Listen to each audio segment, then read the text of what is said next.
150. Hello, hello, and welcome to Doghouse Live.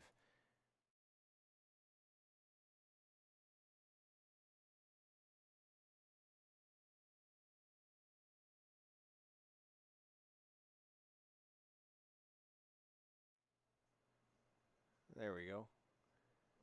And we're back. This is the final table of the Top Dog tournament that we have every month here at Top Dog Poker. We are located right on the access road of 290, heading west in Cypress, Texas. So if you're coming to, or if you want to come out and play some poker, we have great Hold'em games and PLO games running every single day here.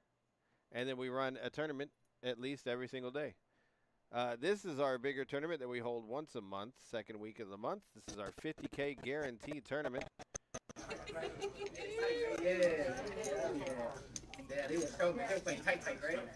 And we are going to get into the who we have on our final table right now. Sitting in seat 1, Lady Shark, known as Danny. One of our great employees, front desk, that work here.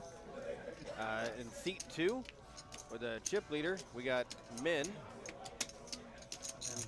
Min is here. He's got about 40% of the No, if you need to get on your phone, just step away from the table. Tournament, or the final table. Step a couple of feet away from the table. In seat number 3, we have Sebastian. He is he's been not surprising. He's been doing very well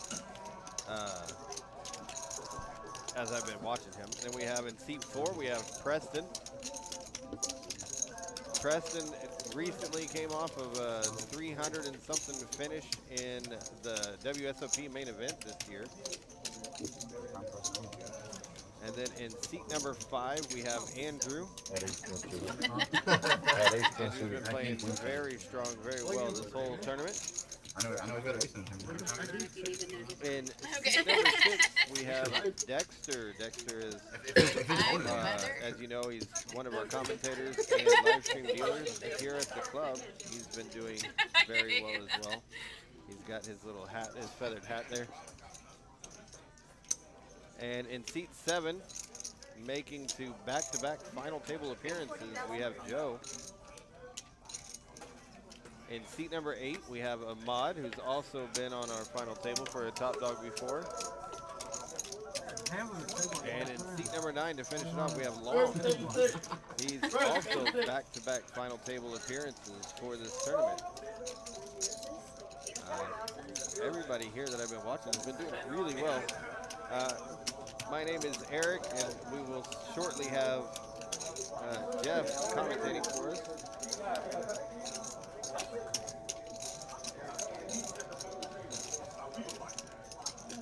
We have Mike. Looks like he raised to 85,000, and then we got Min sitting in the big line. He's gonna pop it up as he should with jacks. And this should probably be the end of this hand right here.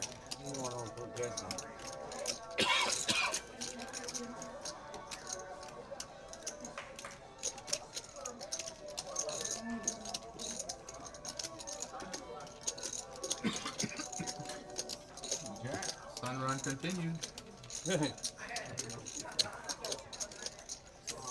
Getting close.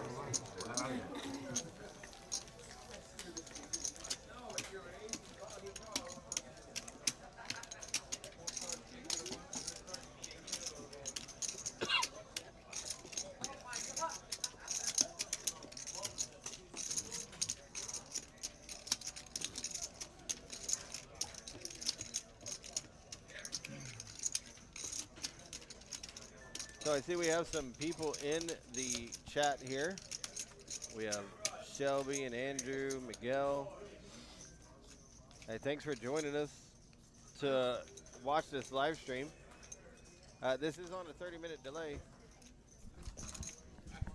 So what you are seeing has already happened 30 minutes ago.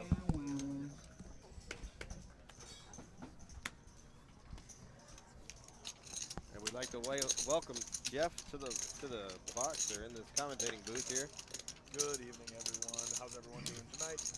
It's your 13th favorite dealer and second favorite commentator. Behind Eric. Oh no, I'm not there. I'm just here. I would say it's nice to see you in the booth, but I'm used to seeing you at the final table of this thing. But I guess it's you can't always final table all of them. It's hard. It's definitely hard. You got to play well and get lucky at the same time. Definitely should have told me some orange before we sat down. I mean, all tournaments have orange. Sometimes you have to fade. Sometimes you have to put them behind. They're gonna race them off. I noticed men have announced the chip to start the day, and he looks like a Extra 25 50 back. Oh yeah, he started the chip leader for day 2. I saw that. Came in at 1.3 million to start day 2. And now it's built up to 5.8 million. I wouldn't be surprised if it still grows.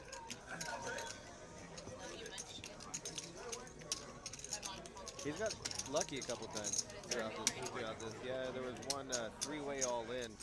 Pocket 10s versus pocket kings versus pocket aces. Men had the pocket kings.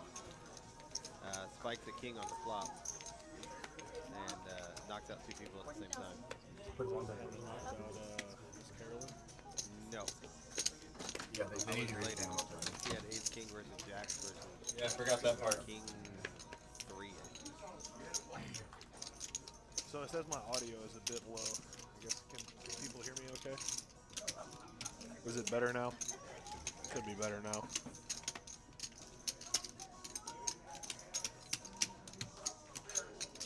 Are you dealing this too, Eric? I am going to be dealing this. I'll be in there at every line level.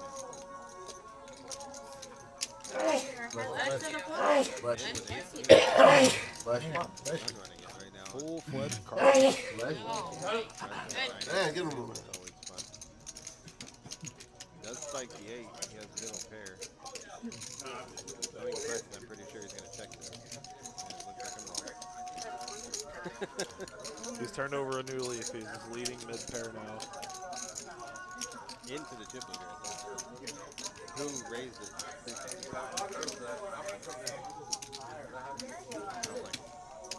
Not a big fan myself either. What are you going to do if you get raised? I like the button, especially the chip leader. When he has this many chips, he's going to be he doesn't have to have an ace king here. His range is wide open. So Preston having a hand like middle pair, backdoor flush draw, backdoor straight draw, it's a pretty good hand to just check call a bet with on the flop, because you know men should be c-betting pretty much every board. So I'm like you, I don't really like the lead there either. I probably would have checked and then reevaluated after men made a play. Yeah, I think men's c-bet frequency right there, that situation is 100%.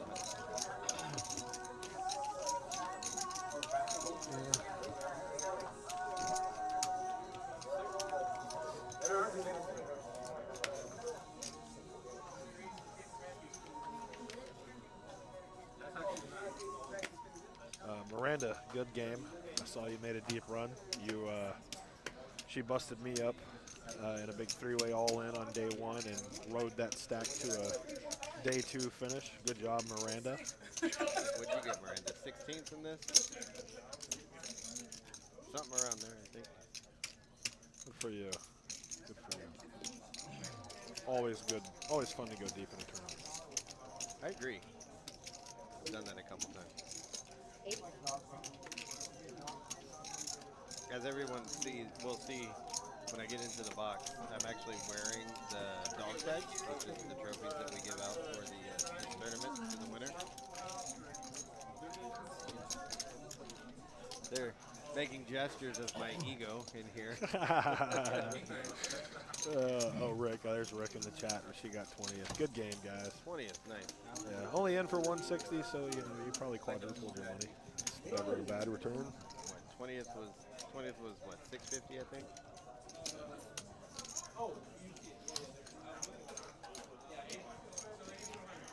Guys, just so you know, we are going to be holding up an event of the Heat Wave series coming up here at the end of July. And it's going to kick off on July the 29th, which is on a Tuesday night, of all things, with a 25K guarantee one-day event. It's a $300 buy-in, and like I said, it starts at 4 p.m. And I think registration will go until about 8:30. That one starts at 4 that day? 4 p.m. We're going to start it off early to be able to let all the people come in and fire, fire, fire. I actually requested that day off so that I could play it myself. So Yeah. I'm going to fire a bullet at it too. I'll be here being the floor and tournament director of that one.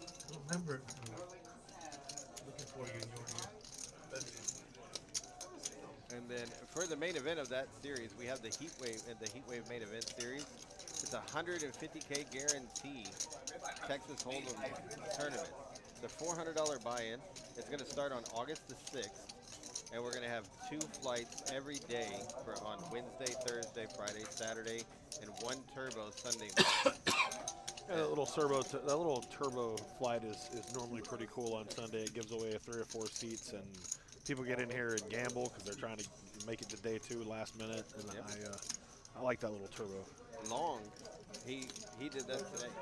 He came in this morning, Last second. bagged, and then he also did that last Top Dog tournament too. He came in Sunday morning, bagged the turbo flight. Picking up the action here, Lady Shark limps in with the 5 bigs with the Queen 10. Then we got a limp in behind. Preston raises the button with the ace 10, and Andrew is going to rip it. He's had enough of this. Just going to ship it from the small blind for 28 bigs with ace king offsuit. Hard to blame him with the action ahead. I would have done the same thing.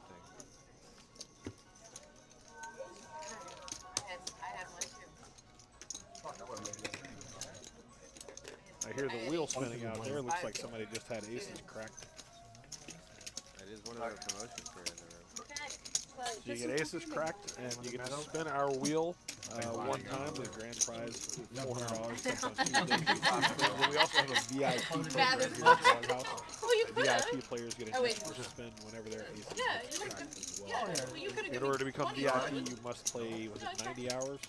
Big blind, 90 call, hours, 50 day 2 month, months. Again, 9-day month, or 31-day month.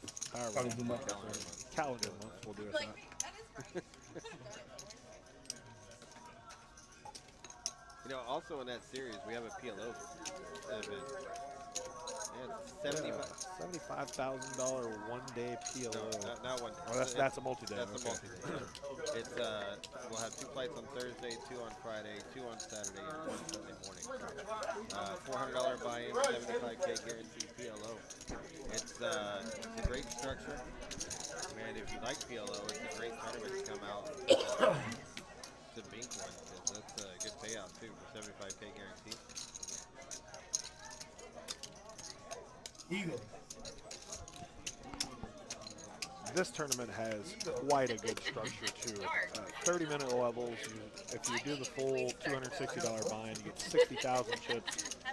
And, you know, me personally, I'm not a big fan of us having 100, 200 levels at the beginning of the tournament when we have that many chips, but the players seem to love all of the play at the beginning of these things, because at the very beginning you get a 100, 200 level with no ante, and a 100, 200 level with an ante. And when you have that a pile of chips, people get in there and play. On the flight that I tried to bag on this Thursday, opening hand, we had 2 players go all in for the 60,000. 2 hands later, the gentleman goes and rebuys, comes back to the same seat, goes all in again on his first hand, which is hand number 3 of the tournament, and loses to the same guy again. Wow. So in the 3rd hand, that one guy had 103 stacks to start. Well, Jeff, I'm gonna leave you Okay. for a little bit, and I'll see you soon. All right. Thanks for having me. Good luck out there dealing. Nice to see Sebastian made it this deep, too. I remember I was dealing the other day when they were 5-handed giving away 4 seats. He was down to about 6 big blinds and by far the shortest stack when they were 5-handed. He fought his way back to bagging around 400,000 or 500,000, and he has spun it up to the 2nd largest stack. Good for you, Sebastian.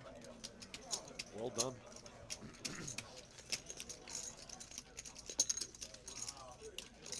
Andrew's going to pick up a pot here with the king queen, getting lucky rivering a queen. Pretty small pot control line. The player's taking it a little easy early on here. Hard to blame them, so the pay jump's going up.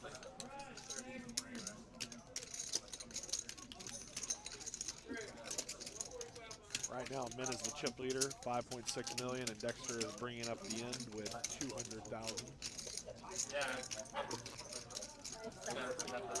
Preston, that was a good experience, huh? When you went? Yeah. Enjoyed it, man, especially on the feature table. Yeah. You got deep. You got deep, man. That's awesome. You on the feature table? Yeah. That's cool, dude. You want anything funny, man? Yesterday, Marcus was like, "Hey, let me get some money." And he said, "I don't know. I don't got no money." He's like, "What about the 50,000 you won with Vegas?" God damn. Yeah, Marcus hit you with a what about Vegas? Yeah. You're also still trying That shit was so to funny. so I would imagine Dude, the funniest thing that I've seen Marcus do, he's playing PLO, he gets busted, goes ATM, gets 200 out, gets back in the Wouldn't game. surprise me if Min raised the ace-5 here. He does have a mountain, And so after he busted, normally he when calls his mom and he's like, "Hey, if Mom, I'm in a spot of his I right got now where I have $100 in about a cookie 40% jar, of the chips and I in got play, $100 in my sock drawer. Can you go get both of them and sell me $200? But you know, he decides to fold it. Folds around to Dexter on the button, moves in with the queen 9 of diamonds. Hard to blame him. Gets a snap fold from Joe. Let's see if Imad gives him action. He's already got 50,000 out there in the big blind. It's 145 more to him.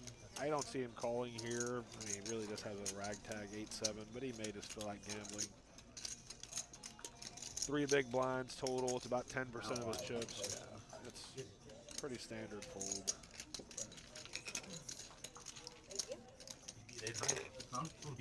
Barely. Ahmad's kind of what I would consider like a rock player. Very solid. Doesn't do a lot of crazy stuff. I made day 2 on one of these 50Ks a couple times ago where I flopped a set and he flopped the nut flush and we just got it all in a spot where if I had played it against someone else, I probably would have not gone broke, but he's a very capable, solid player. And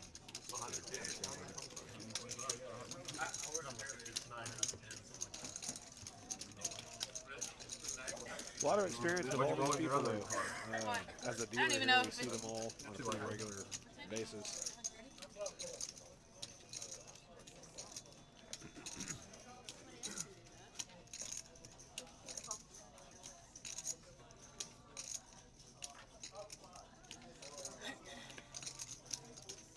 See the dejected look on Danny's face with the queen 2 offsuit. Last time I commented, she was playing cash and beat the boys up a little bit. Sebastian here with ace 10, gonna raise it up to Like 100 115, it looks like. Oh, sorry. Yeah, it's gonna be 100,000. Blinds went up. Blinds are 50. No, raised it to 100, excuse me. Preston calls with 2 6s.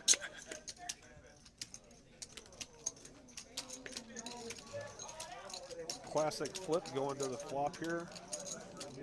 Gonna be a heads up. Ace 10 versus 2 6s. These both mediocre kind of hand. It really just depends on whoever's the most aggressive player after the flop sometimes. Let's see what happens. Ace 7, 8. Not the best flop for 2 6s. I expect Sebastian to make a continuation bet here, 75K. I love that bet sizing.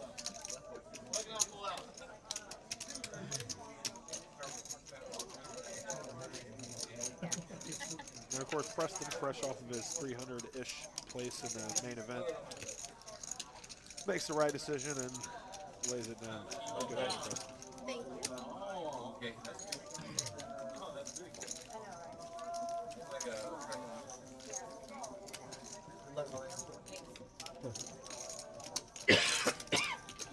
Chip and cherry.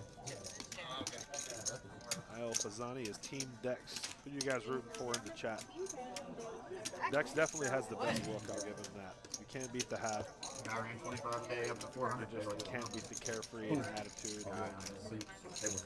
Dex is a pretty chill cat. When I sat down, when we did the 2-table redraw, I sat down, he had 25K. And When he wants to do.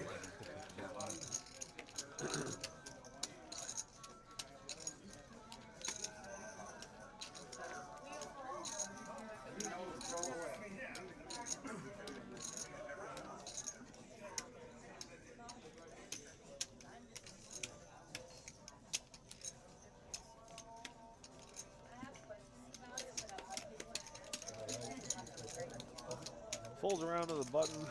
Nobody's got much. Mod just going to give it up, not try to steal the blinds with the 9-3. Long with 2 6s is going to move in, as he should. Danny looks down at 7-5 and just decides to stick it in. She's already got half of her stack in there before the flop from the big blind. Put it in there and get lucky. Hope he doesn't have a pair. He happens to have a pair now. He's got one over. She's got one over card. 18% chance to win this hand. Give us a little 8-6-3 flop for maximum. Yeah, I thought you had like 65. Baby shark. Yeah, the last hand. 8-6-3 for maximum. When you pull a flop, I thought you'd have like ace X or a small pocket pair.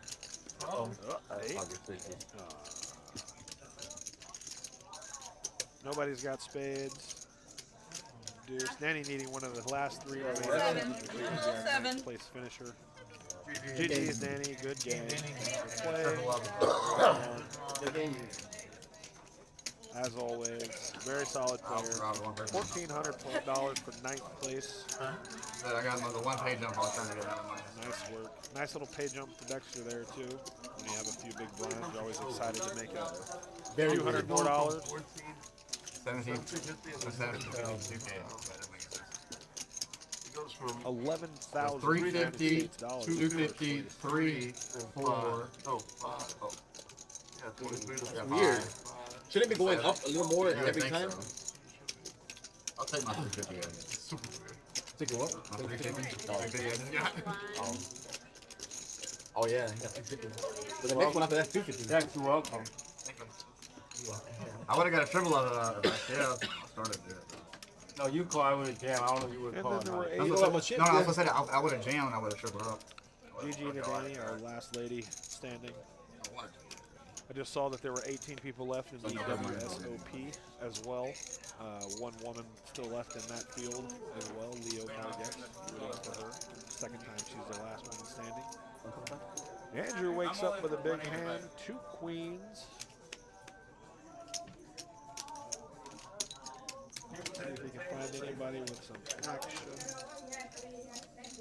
Everybody looking out the window. It's going to be Min's big blind by himself. Oh my God. Queens into aces. The chip leader woke up with 2 stems, both suits covered. What a luck box. Just walking up, seeing this. 125 from Randy. Andrew, let's see what Min does. I imagine he's just going to go ahead and 3-bet here. May get tricky and just flat, but I like 3-bet. Especially when you have a mountain of chips, it looks like you're stealing. There you go. How much? We're going to raise it up. Play for 350. I'm so sorry this happened to you, Andrew. It looks like you got coolered here, brother. Let's see what happens on the flop. If the flop comes about 10 high, it's going to be GG. Yep, GG's. Thanks for playing, Andrew. Let's see what happens, but I can't see the money not getting in here. Both players flip over pair and a flush draw and holding. In a 3-bet pot, you just put the money in. Take your lumps. Andrew is not going to be happy when he sees the bad news. I imagine he's going to check. Jam here. Oh no, I see Min is first to act. He's from the big one.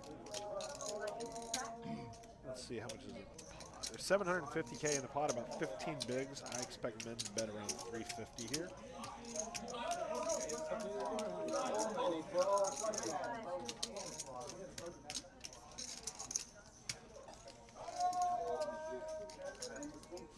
I was off by a lot. He bet 350 on the nose. We do not see the hands ahead of time, guys. I promise you, I just happened to be lucky there. 350 on the nose here. Andrew in a really tough spot here. He's gotten 3-bet pre-flop. He's shown aggression. Seen aggression from Men, the chip leader. Hard to blame him. He's gonna rip it. He's gonna get the bad news real fast. All in and call. Snap call. 2 stems. I'm covered. I could have waited. Wow. I was hoping he only had the ace of clubs or something. Looks like Aaron he can only hit the queen of diamonds. How unlucky here. A middling stack, he was about third in chips. I wish you'd have club. Runs queens into aces. My last my one time. He can still get there. Let's see. Get it over with. One more club, get it over. No. Queen of hearts. One more club, get it over. I don't know other way to play that then. I can't. But as an announcer, I appreciate the carnage. Queen of heart. 3 on the turn. Still looking for the last queen in the deck. Andrew needing the queen of diamonds. Oh, queen of heart. Oh, That's a queen of heart. But no good. Good game, Andrew. Bad beat. What a cooler that is. Especially when you Run have 3 or 4 continues. people who, yeah, you had 4, 5 people Lucky. How you who so third lucky? chips and ran into the chip leader. Fancy, you got ace up top. Men now has half the chips in play, 7-handed. That's a cooler. Wow. Especially on the 3 club flop. Yeah, exactly. You never get away. 3 club flop, never get away. Queen. Big pan, over pan. Over pair with At least if it was against you or him, I'm still in. Yeah, for That's sure, all I didn't want to go. Nice little ladder for our short stack. So that was Dexter with 6 big die. Faded 2 pay jumps with 2 people. There's nothing you can do. I got, somehow I managed to hit If he had no club, maybe he can get away. Yeah, 1.4, 1.4. 1.4 for change. Maybe he can get away on the turn if he calls. It's hard because it's close. Yeah, that's what fucked him. It was a perfect club for you. Yeah, it was. Back to Hey, buddy. Think about check, lay, bet, and jam.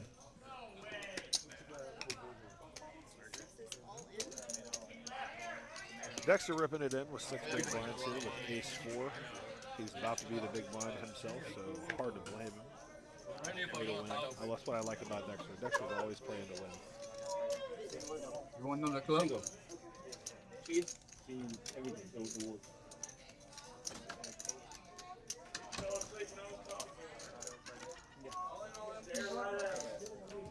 Man has a mountain of chips here. I would expect a call here with the 9-10 diamonds. Oh, he lays it down. It's only 300K. He's got 7. And one of that, Dexter getting the steal through. What, a deuce or 3? Got the steal through. diamond. 2 diamonds. Deuce or 3? 2 diamonds. Oh, 2 diamond. I thought you said you had one of those aces. Gonna pick up 125,000 dead money. You got 2 diamond last time. Anytime you win the blinds right now, you're picking up 125,000. That's I don't want to say. I have 10 diamonds. What a diamond? That's why you laugh, because you're like, fuck, if I do it to him again, he's gonna fucking hate me forever. Somebody keep texting. Maybe he won 50% off. I can't even see the phone. Congratulations, man. Oh, thank you. Famous person. Welcome to the chat, guys. Famous. Ben, Famous. Miranda, All my friends didn't say, but I don't want to bust anyone. Shelby, Panda, Chop now, shit, fuck Rick, it. Lester. Thank you all so much for being I here. know you won't pause with me. That's why we run back. Cause you make, if you don't make bet with Paul, you happy. I see him shot, but Not sure how long. we're making the side bet now. We get no It's gonna shot. go tonight. As you can see, there are a All in. lot of chips in play.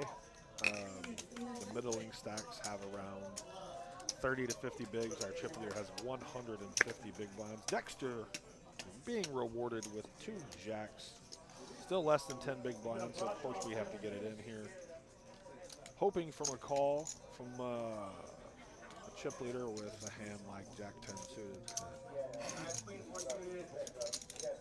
But everybody folds. And Diamond. Dexter is going to win the blinds again. Oh, man.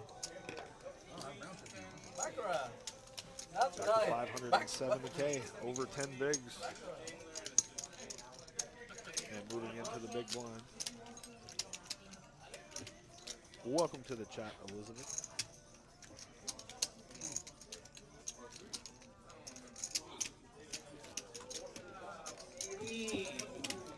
Sebastian, who did the buses there? Really loud. You can hear Jeff when they start Oh, big man. Big man. Freaking gunshot. Take your rip. We are Mr. Headshot. You missed the gutty? hear Jeff when they start talking. Got it. 50,000. Nice to see Joe here again. Start of the day, one of our shorter stacks, and spun it up to another final table appearance. Let you win this tournament and you'll play some OFC with me, Joe.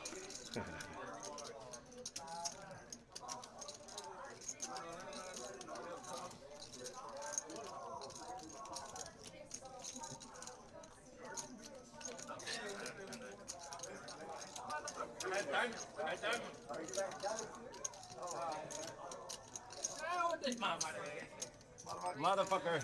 Min's going to use his stack to his advantage, raise it to 140K here with ace-3. I actually like his raise sizing here. Normally, whenever I'm late in a tournament like this, when the blinds are so high, I will typically just min raise or just over the min raise. But when he has such a huge chip advantage like this, there's nothing wrong with leading on a little bit heavier size because people are just less likely to play against you.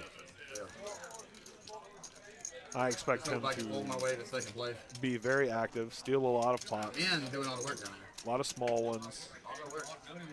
Apparently the player's saying he's been sun running anyway, so when you get all the hands and you know what you're doing, it's tough to beat. Kept this chair all day. I got a lucky bracelet, 2 lucky bracelets, and a lucky coin, so I've got to counteract the seat, right? I don't know. I guess you got a lucky horseshoe sitting in the bottom of that seat too, huh? I'm a lucky bracelet. Straight up. Not lucky.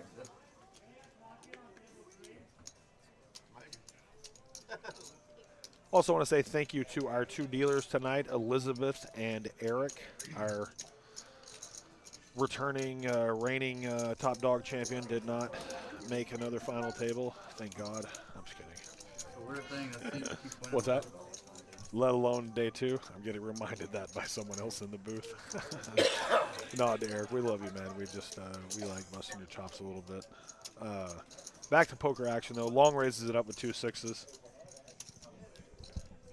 Same here. I don't know much about his game. I know he plays a lot of the smaller tournaments that we have here, but I just don't know much about his game, honestly. I know he's made back-to-back final tables, so that obviously he knows a little bit about what's going on, but I guess we will see tonight.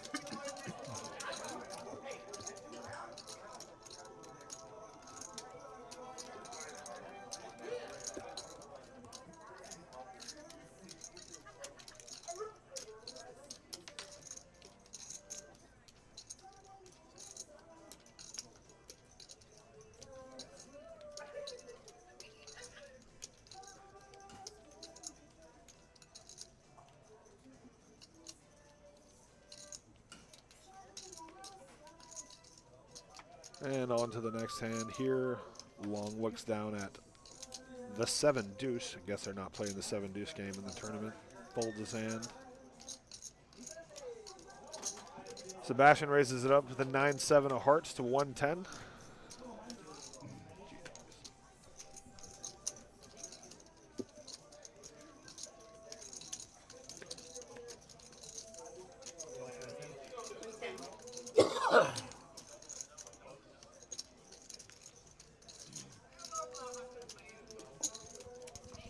Mod defends with the 10-8 of clubs. I like it. I think it's a pretty standard defend so far. Some may say this is a little loose from Seb, but he does have shorter stacks on his left, so I don't blame him for opening a hand like this. Now let's see if he has the courage to make a continuation bet when he completely misses the flop. I would expect him to here, especially Mod doesn't have a strong ace. He would have re-raised pre-flop with a strong ace, so I would expect a continuation bet here, and we got one from Seb. Even though he completely missed the hand, doesn't matter. He knows that for the most part, a mod would be re-raising a strong ace. So a continuation bet on a board texture like this is pretty standard versus a middling stack like a mod has. Good bet, Sebastian. Gets up to almost 3 million. Men still with about 50% of the chips. And Dexter is back to our short stack again with 445.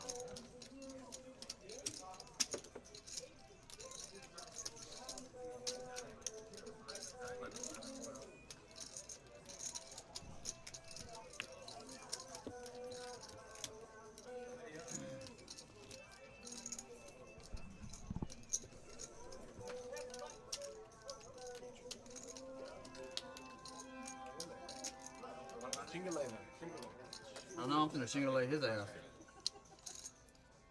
I'm cracking ace. I heard. Believe me, I heard. Crying out loud. Aces in the big blind. Lucky day. Boy, is it fun to have that many physical chips in a tournament. It's fun to play with build a big old stack. Everybody's staring at you. Last time. Dexter looking down at 2 5s, ripping it in. Fighting. He is fighting. Power over there. Nobody's had any hand to call him with yet, and it doesn't look like he's going to get another one here either.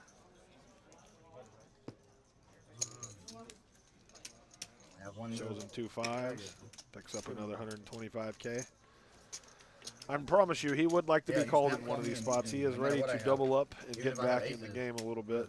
It's nice to win the blinds, and That's it's why nice to you keep notice I only going, jam but when you fold. he's ready to get called here and try to double up. He's in the pot. I'm scared. Holy shit, I'm back up to 10. I'm over 10 big blinds, guys. For 7 minutes.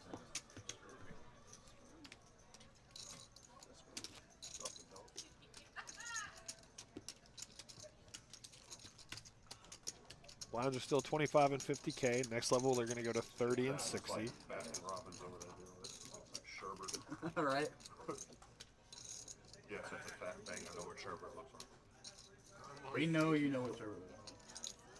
You about to know what the ER, bro. Stab. Joe finally looks down at a hand that he can play. Let's see what he does with it.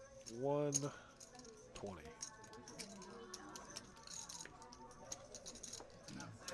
I see people often in these tournaments with about 30 big blinds like Joe having, just so excited to just rip it all in pre-flop with ace-king in a spot like this. I know that sounds crazy, but you see it all the time. It's almost like people are scared to play their hands after the flop. I don't know. But Joe makes a nice standard raise to 2.4 bigs. Thunder! Min knows that Joe's been pretty tight. 7-6 is kind of a splashy hand. Connected. He's going to take a flop and try to take the pot away from him or try to get lucky and flop a big hand. I don't blame him for defending here with a hand like 7-6. He knows Joe's been playing tight, so he's removed the 7 and the 6 from his range. Gut shot, straight draw, and just 2 overcards for Joe. If Min is probably going to check this, and I imagine Joe's going to check behind. That board doesn't exactly represent his range. Jack on the turn. Also, once again, not a great card for Min, but he may decide to lead. Joe is probably going to check behind here too. The Jack 10-9 deuce is a pretty wet board. There's 2 clubs out there, straight draws out there. Bank 7 on the river.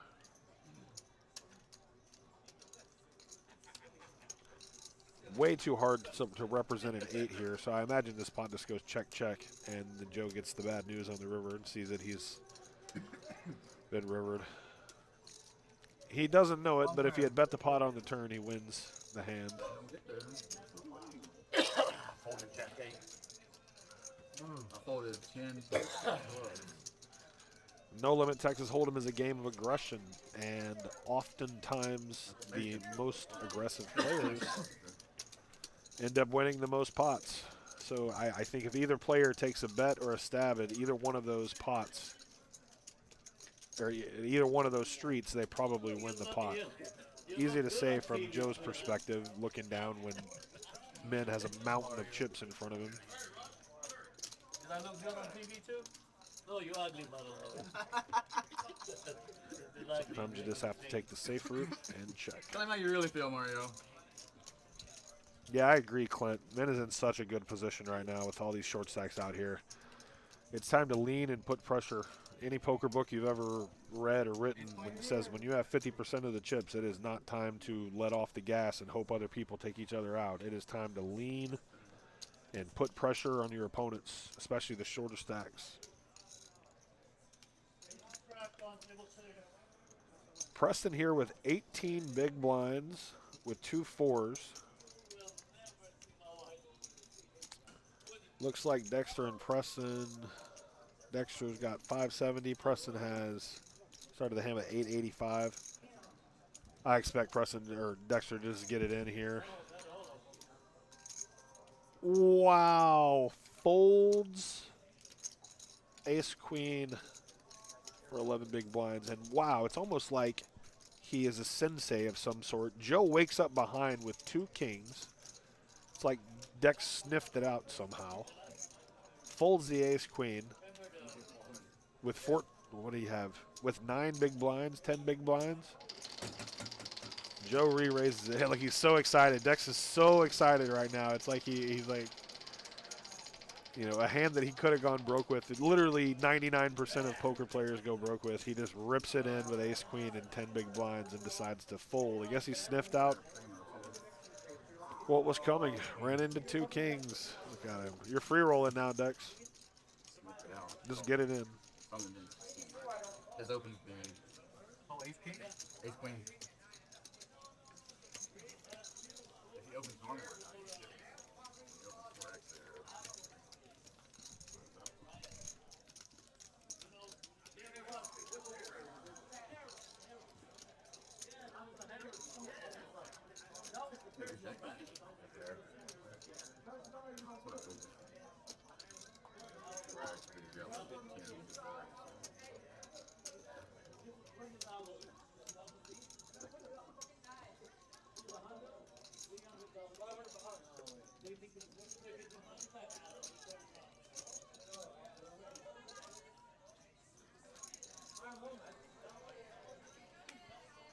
Oh, okay. Hey, Dexter. What a laydown, man. I was very, very impressed with that laydown. You know, you managed to run into 2 kings and they re-raise right behind you. Let's see what happens here. Dexter's all in with 2 3s.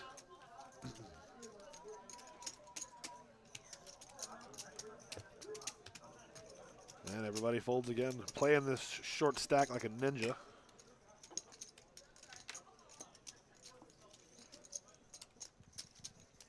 Like I said, he is definitely wanting to get it in and gamble at some point, though.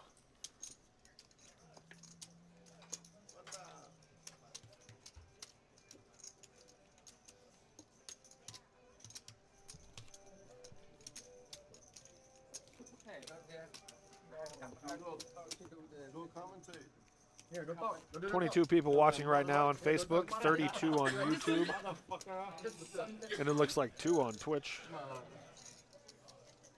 I never personally been on Twitch before, but I have used the others. Welcome on tonight. Thanks for being here, guys. My name is Jeff. I only recently have been starting to do the streams here a little bit. I'm going to talk a little bit about poker strategy, what we got going on at the club, all the fun things. And hopefully we're going to get to see some great action, great bluffs, good calls. We already saw a good fold from Dexter there.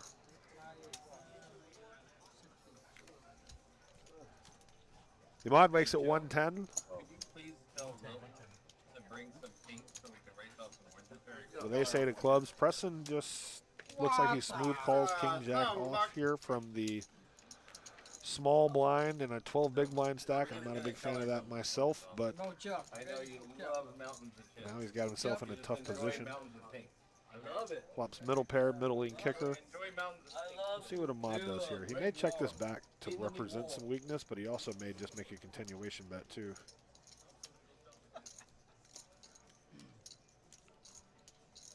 So you're trying to recreate the Vietnam War? Yeah. I like it. Sam Betty bet on the flop. And of course, Preston's going to come along too. Not ready to fold middle pair yet. I think that's too weak long term. If you're going to defend the flop, you're going to have to defend the turn sometimes too. Let's see what he does here. Check.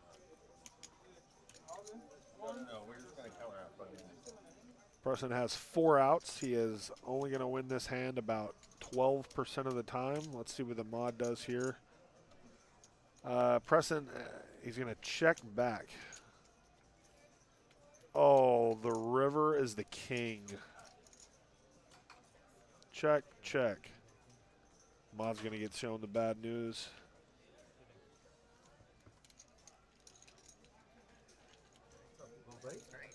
It's easy to sit up here and say, oh, somebody should have done this. Oh, somebody should have done that. But when you're at the table, you know, you're not seeing what everyone else has.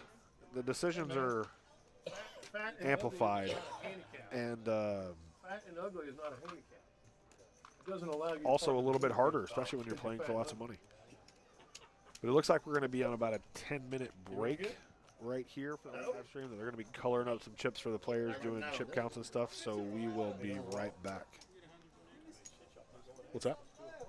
Okay, yeah, that's fine if you're doing a...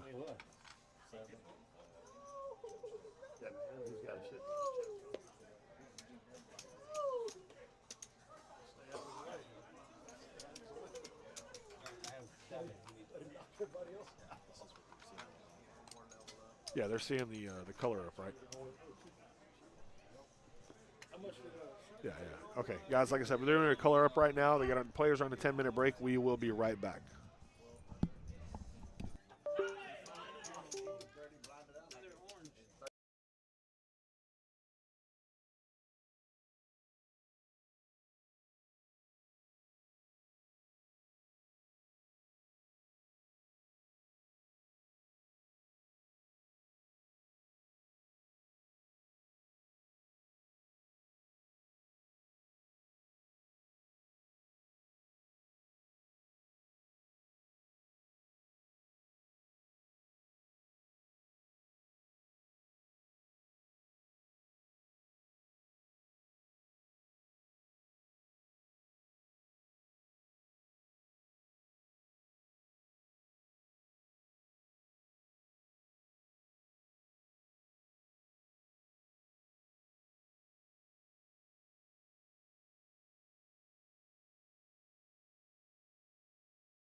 All right, guys, we are back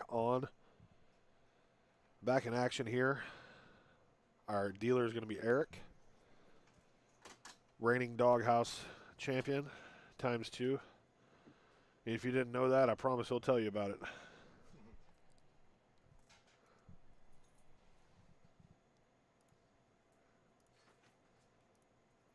I'm just kidding. Like I said, I give Eric a lot of crap, but he's actually a pretty good player. He's a pretty solid tournament player.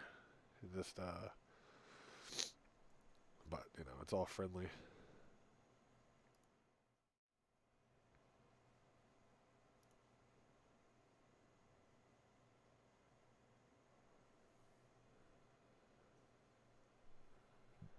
It looks like spam, yeah.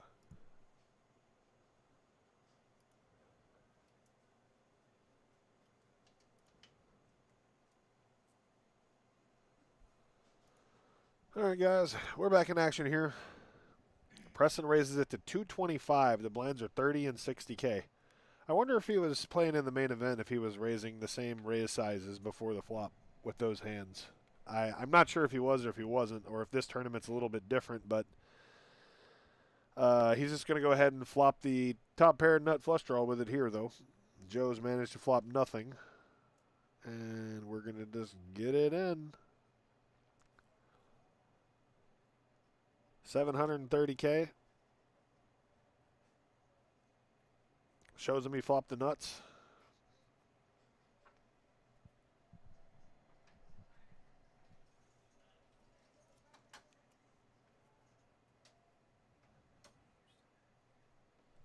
What you need? You don't need to switch decks. That was like one hand. Or am I tripping? No, do what you do. I'm sorry. I was looking at this. I was looking at the other screen. My bad. It's 30 minutes ago.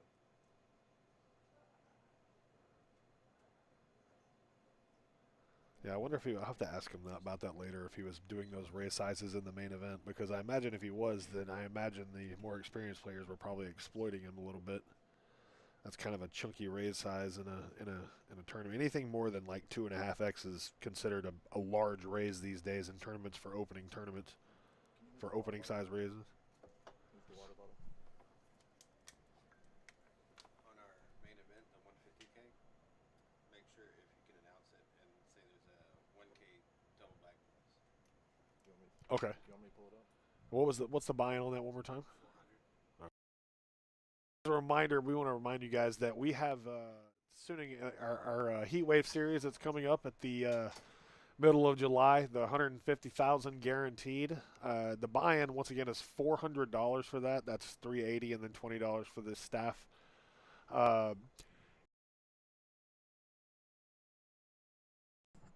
If you decide to play that tournament and you decide to play it and you get lucky enough to bag, we are going to be doing a double bag bonus. If you decide you want to play another flight and bag again, you cannot combine your stacks, but if you decide to bag again, you will get a $1,000 bonus for a double bag.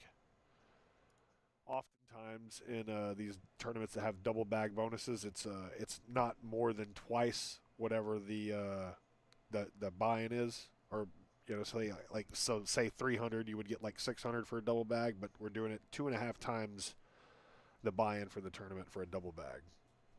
Welcome to the chat, Kason.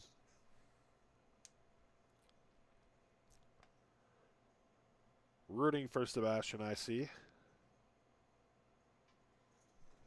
A little bit I've seen of Sebastian. He seems pretty solid. Folds around to Ahmad in the small blind. He's woke up with 2 10s. Kind of a tricky spot to play whenever it's blind on blind. Like, you want to get action with hands like this, but you also want to charge the big blind. You don't want to just limp in with a hand. I see people do that often these days, especially newer players. They'll just limp in with a hand like that, happy to get to the flop and see a flop and try to hit a 10. That's about the only other place, too, where I like a good 3x raise before the flop. Like, if you're doing it from the button or cutoff, whatever, and the standard opening raise these days, if you're doing it any more than like 2.5 times the big blind, you're probably raising a little too much. But from the small blind, when it's blind versus blind, it's a different story. I like a chunkier raise size from the small blind when you get heads up, especially when you have to play the hand out of position. So like me, when I get in tournaments and heads up and it gets folded around to the small blind with me, and if I'm raising, I'm going to make it like 3 times the big blind. Dexter's all in here with ace-jack. We're going to get back to poker because that's what matters. 505,000 all in with 8 bigs. Oh, no, he has run into the goods. Long with the ace-queen of diamonds. Going to call.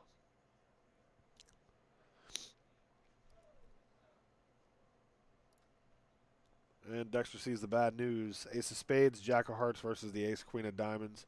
This hand's as standard as it gets. When you have a hand like ace-jack, you have 8 big blinds, you're in late position. You obviously just put the money in. And long obviously calls here. This hand is as standard as poker gets. Well, let's see if the run out is.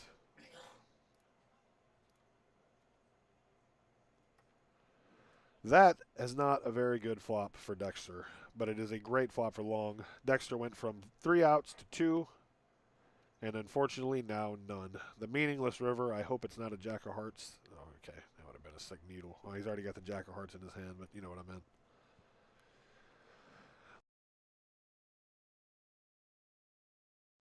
Long is going to make the nut flush and bust everyone's favorite dealer, Dexter, in 7th place for $2,000. Good job, Dexter. Good run, buddy. Fairly soon, Dexter's going to be joining us in the booth as well once he gathers his belongings and gets everything situated and counts up his $2,000. Tries to figure out what he's going to spend it on. Brushes off the taste of defeat. He's going to join us in the booth soon for a little commentating.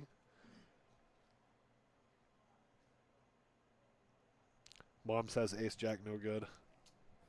The needles are nice and sharp around here. Should have listened to Monica. Should have listened to Monica. What's up, guys? Dexter here in the commentating booth. Welcome to the chat, Dex. Welcome to the losers end of the stream. It was fun to be on there while I was. I did my best, guys. Was bobbing and weaving as best as I could. Went in with almost no chips. I think I went in with like 6 or 7 bigs and made 2 pay jumps. So yeah, the ladder is the ladder, brother. Good run, man. It's hard to get 7th place out of 273 people in any tournament you enter. It doesn't matter who's in it. So good run, man. And Min Fancy here in the small blind with 40% of a steel wheel. Going to defend. Love that. Out of the small blind against the Long's button open. And Long just flops the nuts, flopping Min Fancy dead to runner Broadway. What a flop. It's a pretty good flop for Long. You know, the other day I saw this exact flop in this tournament. Somebody got it all in with Queen 8 on the Queen 10-9 board, and then someone took 30 seconds before they called with King Jack. Jesus, are you serious? Was it Suji? It was the person who you thought it was. Yeah, that makes sense. And he got an earful for it. Long here, I bet he did. Long here going to lead the flop. I honestly don't like this lead. I know you're supposed to see bet most of the time, especially on boards that favor you. But when you flop the stones especially on a rainbow board, you got to check one time and see if they'll stab the turn with a pair. Yep. Open the door for him to bluff. Let him catch up. Maybe he turns an ace and it's going to pay you off one street. Nothing to be scared of there. I actually ran into a hand earlier in the tournament. We were like 12-handed and flop top 2, check raise the flop, and the guy flopped a gut shot straight flush, turns the straight flush, hits the gut shot straight flush, and I bet big, and he just rips it, and I was able to get away from the hand, and it shows the straight flush, and I couldn't believe it. Wow, yeah, it kind of free rolled you to the final table with making that good fold. It's hard to fold 2 pair in a hold'em tournament. This isn't PLO where you can get away. 2 pair. The guy had been running hot all day, and every time he went all in, and the manner he went, he always had it. He always had it. Is he still in? No. Oh, okay. Thank you, Miranda. And Joe here, Looks like he's going to open up to 180, 3x with the queen jack off under the gun. I'm still not a big fan of the 3x raises in these tournaments. Yeah, because you just don't need to. Exactly. You find out the exact same information from with 2.5. Yeah, or even 2.2. Yeah. Like 2.2 is going to get Preston to fold his 8 deuce the same as 3x is. Yep. Whereas when you make it 3x, then you run into a big hand and get 3-bet. It's that much harder to fold. You Right. got more chips in the pot. You're getting more odds. And now you've just and you bled off more chips. Inflated a big pot with queen jack for off. no reason, out of position. But took it down that time, so that's good enough. And what do we mean by this, guys? Let me explain what we're saying. If the blinds are 30 and 60 and you raise it to 120, the 3-bet size for you're going to get 3-bet to 300, 350, something like that. Maybe like 450 after that position out of the blinds. But when you raise it to 180 at 30 and 60 blinds and you get 3-bet, you're getting 3-bet to 550, 600,000. Yeah. So you're just making the pot much, much bigger. And then you also have a good hand that you really hate folding. You hate denying yourself equity, but it's also not a strong enough hand just to be piling in chips at this point of the tournament and pre-flop. Right?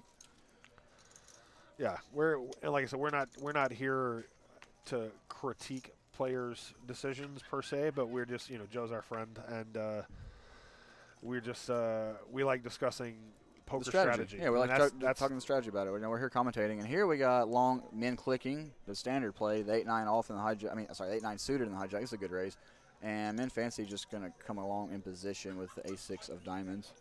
Probably a good flat call here. I like men's flat here with a stack like this against Long. Long hasn't opened too many pots. He's doing it in middle position, so he knows he's not like super strong. Not just super weak either. Yeah, he's got something decent, and that's a good flop for wow, men. action. Oh no, he's got ace. I thought he had 9-10 for a second. Great flop for men here. Joe getting the price in the big blind. I didn't realize he came along. I don't blame him for coming along. He should probably defend almost any 2 cards with an open and a call. Getting 5 to 1. Yeah, getting half price. 140 from Long here. Let's see if man decides to call or if he decides to put in the raise here. I expect a raise here. I expect a raise here, when we have this many chips. Yeah, when you flop a hand like this, you should always be applying pressure. Exactly. He does not agree with us. Does not agree with us and calls. Little does he know he's calling with the best hand and 77% equity, so not a bad play here. Let Long continue to bluff. Joe gets out of the way with no pair, no draw. Per standard. And Long here drawing to 3 outs in terrible shape. That is not one of them. Gets turned dead. And I feel like he's going to bet this turn because that turn, the ace favors his range here. Exactly. And man is never going anywhere with top pair in the nut flush draw. And he knows, Long is a good enough player to knows that turn card represents his C-bet range too. So he has a lot of aces, ace king, ace queen, ace jack, all the aces, all the way down to ace deuce suited. So, and men just calling in position doesn't have a whole lot of aces here. Like exactly, it's gonna look more likely like men has a hand like a 10 or a 5. Exactly. Maybe a flush draw. So Long is representing the hand that men has. Correct. It's one of the fun psychology parts of poker. And little does he know he's just burning 250,000 chips. And now he gets the bad news, and I imagine his cards will go straight in the muck. He might tank just a little bit to save face, but you know what, Long? They're going to see it in 30 minutes anyways, bro, so I guess they're seeing it now. Yeah. Yeah, I'm going to save a little bit of face before the cards go in the muck. And men fancy, Sunrun continuing. Very true.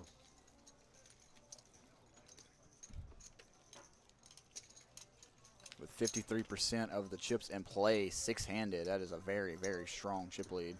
It is going to be a chip lead that is pretty hard to overcome. It's going to be very hard to overcome. It's one thing if you have a player who has this many chips. And they don't know what they're doing. And they don't know what they're doing. But a solid player like man, he's not going to bleed off all these chips. Like, he's going to have to get coolered consistently to mess this up. Right.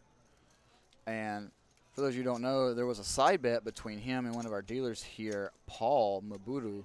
Paul bet him because Min was coming in today as the chip leader, the overwhelming chip leader, yeah. And Paul bet him 10 to 1. Min laying $100 to win 1,000 that he wouldn't win the tournament. Ooh, what a fun little! I love side bets. So that's a nice little sweat for Paul. Sitting here looking at man with almost 60% of the chips in play. If he wins, he's going to owe him $1,000. That's a nice little bonus. Wow. Paul, if you're watching, good luck. Yeah, good luck. He also laid Joe 5-1 that he wouldn't make the final table. Joe already won that, so he already owes Joe 500. Nice, because Joe was short stacked at the beginning of the day. I saw that. Yep. And let's see what Joe decides to do with ace-4 in the small blind. So just flatting. I like this play. I like flatting your whole range out of the small blind, honestly, because you can do it with aces, kings, and then try to catch them out there messing around. They're short, so maybe they rip in a hand like this. And if you have aces or kings, I expect Imad to rip 12 bigs here. What else are you going to do with 12 big blinds? Hope you flop a set. Yeah, now Joe is probably going to call blind on blind. It's hard to get away from ace high. He's going to get a count probably. And count his chips, do some inventory, and make a decision here. It's really hard to get away from ace high here. Ahmad could be jamming like king queen, king jack, queen 10, all those Broadway cards, and might be in there mixing it up with some suited connectors. Let's see if Joe can sniff it out, though. You can see he doesn't like it. Yeah, what's up, Tanner? You're never going to like calling off with ace-4. But Never. I just saw a guy did that on the WSOP main event bubble. He called off on the river with ace-4 high on the bubble for all of his chips. That was good? Was good, yeah. Joshua Reichert, he finished third in that big tournament. They had the chip dump scandal in. He's the guy who finished third. Wow, what a strong play. Yeah.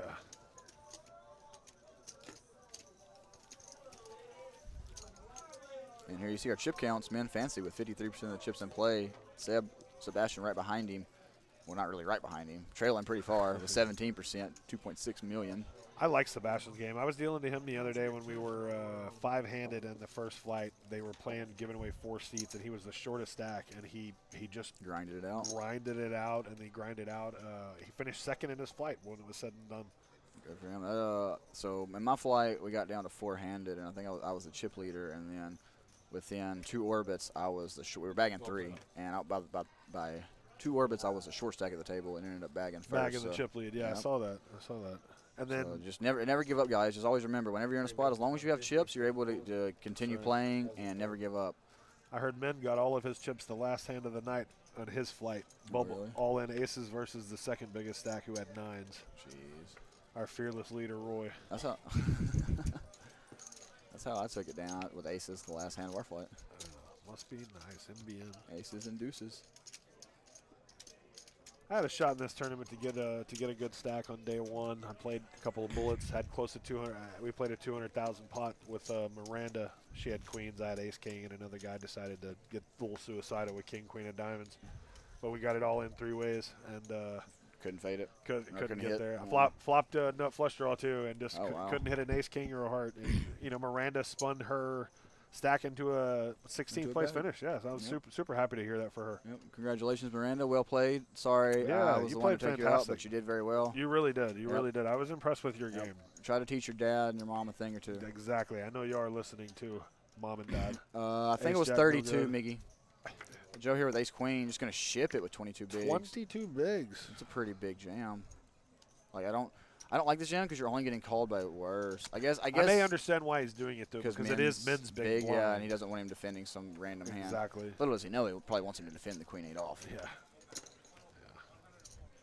But yeah, that could really be the only reason I would think. Yeah, he doesn't want to that much. Because he knows men's going to defend almost probably 100% of hands out of the big blind there to a standard open. Hey, how's it going, Tanner? Thanks for being here tonight, guys. No, Jason, this does not count. We don't call our dealers by their name when they're in the box. They're just dealer, so doesn't count. Like right now, I'm not Dexter. I'm just the commentator. And Joe now ripping the ace queen. Now looking down at aces. Let's see what he decides to do here. I bet he don't make it 22 bigs this. I bet he don't either. Yeah. 200,000. I actually don't. No, 180. He 3Xs again. Okay, well, at least if he's going to 3X with ace queen, he's going to do it with aces. He's going to do it with aces too, mixing it up. I like that. I don't mind a limp here either. Trying to get one of the short stacks behind to jam. I got it. And instead wins the minimum, whereas I think if he limps, long's probably in there with ace 4. Maybe not. Close. I'm going to let Dex take over this for a minute, guys. I'm going to step away. You're in good hands. I'll be right back. Don't lie to these nice people, sir.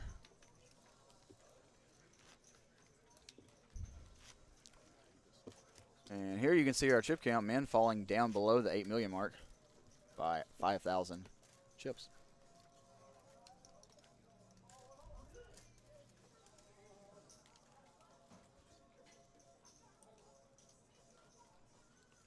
Yeah, Miranda, this was a real tournament. The 30-minute levels are much, much different than the nightlies that you guys are used to playing. It's a completely different game. This is actual tournament poker.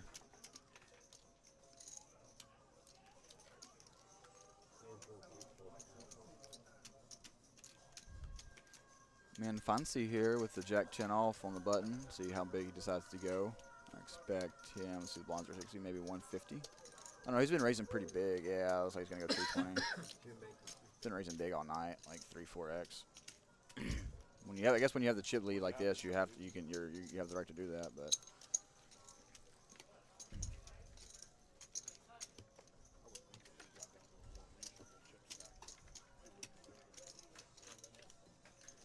yeah, I think I agree with you.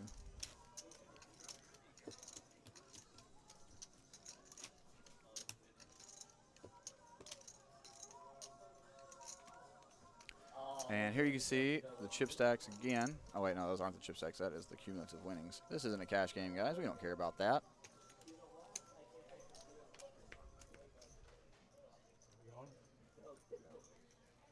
Yeah, Colin, great structure. These 30-minute levels are beautiful. It's a beautiful thing.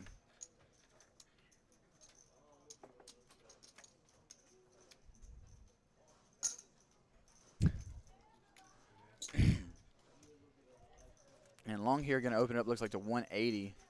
And it looks like 3x is the 140, I'm sorry. Looked like 180. But 3x has been pretty much the standard. 3x or bigger has been the standard of this final table, which is pretty crazy to think about. And looks like men's calling. We got a couple mystery hands. And Joe's going to get a price in the big blind to defend most of his cards. The majority of his range should be defending here. Maybe even 3-bet squeezing. This is not a bad spot to squeeze. You squeeze here, the only person you're really worried about running into a big hand against is Long, and if Long does wake up with it, you do still have 10 big blinds left behind if you're Joe.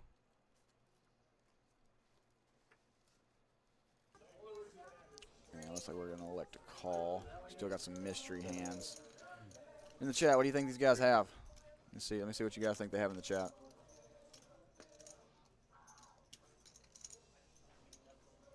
On the 10-3-5 flop, I think this is going to favor Joe's range in the big line.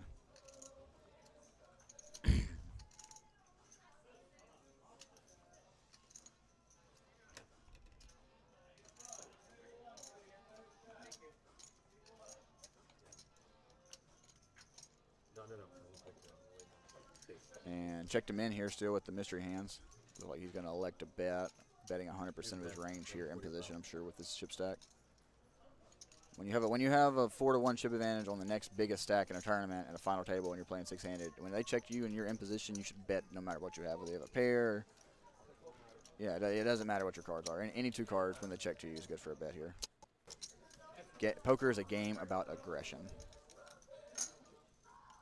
140. 135. 740.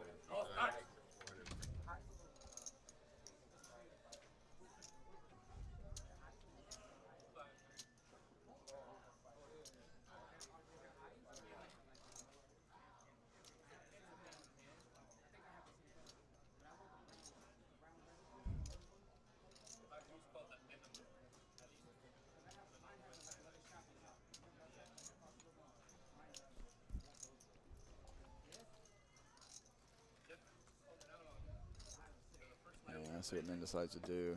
Looks like he probably had one of those hands we were talking about where he's just betting because they checked to him. Maybe not. Putting a little consideration into it. Still a mystery hand. And does let it go. Probably didn't have anything. Just taking a stab at the flop.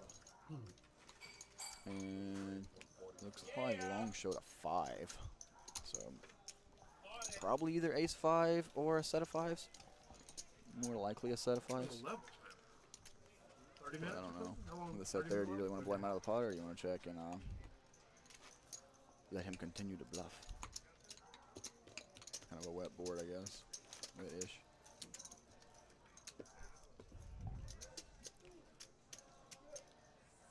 Thank you guys all for tuning in to the Doghouse live stream here at the Doghouse Poker Club in Cypress, Texas, off Munchkin 290, right by the Buc-ee's. If you guys have never been here, please come on down and get in on this action. We have this tournament every month. We have a series coming up. I'm sure you guys have heard the details about that, the Heatweight series. And, yeah, there it is. It's on the screen. So $150,000 guarantee. So we have another tournament coming up. Another series coming up at the end of this month with multiple big guarantee tournaments. There's a $75,000 guarantee PLO tournament. There's a $25K one day to kick it off on a Tuesday. $25K one day on a Tuesday. There it is. On July 29th, kicking us off. So if you guys love to play tournament poker or just cash poker, come on down to the Doghouse Poker Club. We always have games going, always have tournaments going. Tons of action, great people, fun times, good food, and great drinks. What else could you ask for? And it looks like we got a four-way pot here. This pot has gone a little bit crazy, but I can see how we got here. Preston here flopping top pair. Joe flopping the best hand with the king jack. And so it looks like long flopping the nut flush draw. This is an action flop. Sorry guys, I was giving you guys all that information about our promotion, and we missed out on a pretty important hand here. But it looks like long raised under the gun. Preston called the button. Joe called the small blind, and then Ahmad was getting a price to call with the 3-4 off in the big blind. And on the 7 king 8 board, 2 clubs, Joe checks his top pair over to long, who's going to c-bet his nut flush draw, which is very standard. And now Preston calls with his top pair, and Joe putting in the check call as well. And the board pairing 8 on the turn does not help long. Joe here with 61% equity to win the pot. See how he elects to play this turn. Sometimes you can argue for a lead out here because you don't want long and Preston to check behind with flush draws and stuff like they have. Once long bets the flop and gets called in 2 spots, I don't think he's going to continue with very many hands here unless he has a monster. And Preston here probably feels the same way. He doesn't want to blow up this pot with king 10. Probably not in a very uncomfortable spot once Joe has called behind him. And now the offsuit 4 are going to give Joe the check mark here. See if he elects to go for some value on this river or if he's going to check and give some rope to long. I think if he goes from value, he's going to get looked up by Preston. And I think if he checks, long might go for a bet here. Into 2 players is kind of tough. It's definitely tough to find a bet here facing 2 calls on the flop. Somebody's got to have at least a 7. You have a little bit of showdown value, I guess, with ace high. Not a lot, but could be good once in a blue moon. Preston could have a hand like 9-10, and Joe will work flush draw. And Preston checks back. Good check back by Preston, not going for any value.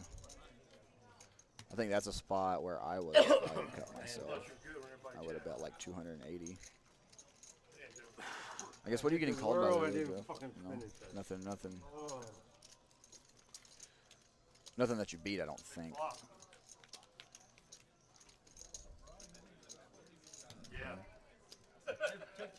King Jack's out there, obviously. I think if Joe value bets the river, I think he gets looked up by Preston, but it's a weird spot.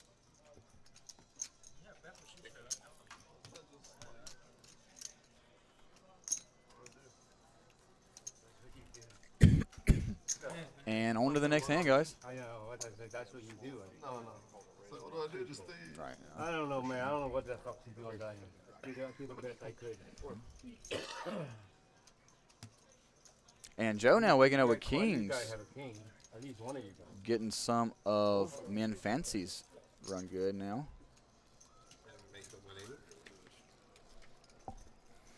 Gonna bump it up to, is that 180? Yep, 3x with kings as well. 3x all the way, and gonna take it down.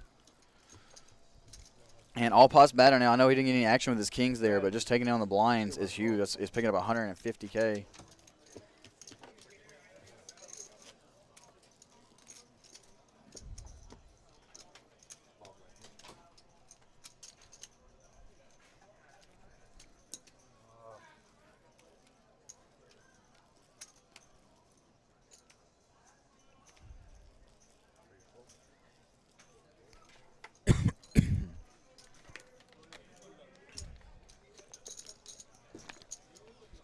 And now Joe with 40% of a royal.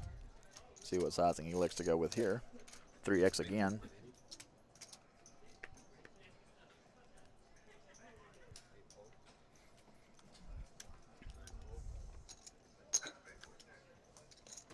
And let's see if Min decides to defend his big here with 8-6 off.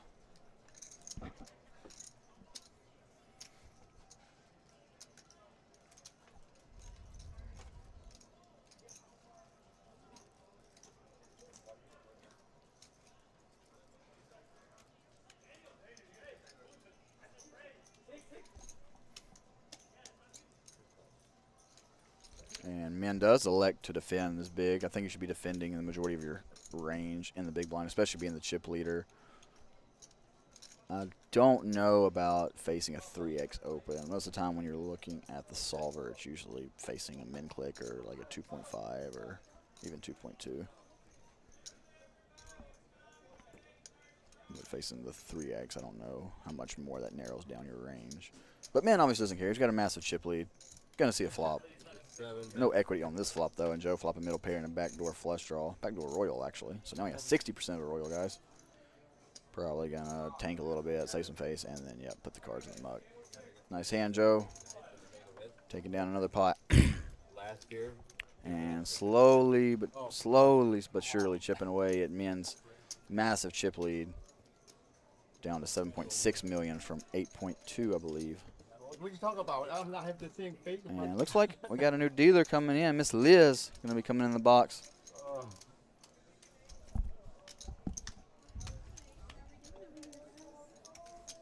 And here you can see our chip counts. Min still dominating the pack. Joe right behind him. Actually has surpassed Seb now. Sebastian's been pretty dormant since I've been in the commentating booth. Pretty card dead.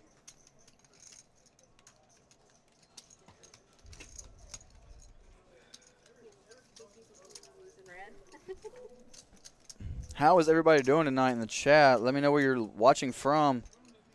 Give us a shout out of who you're hoping win, who you're sweating for, what team are you on? I was on my own team, but my team did not make it in the race, so now I'm just here, indifferent.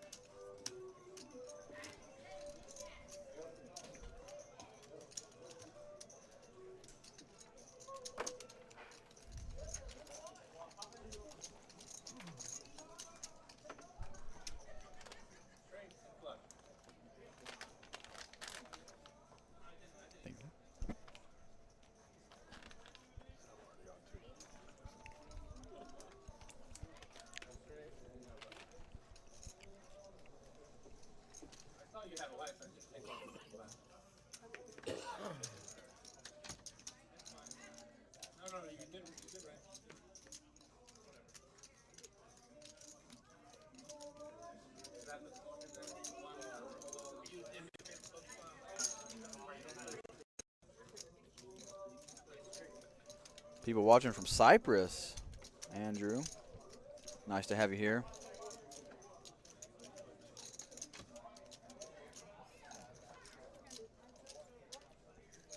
And Long raising the button with the king 4 off, getting a little wide here. And Seb gonna defend the big blind with king queen.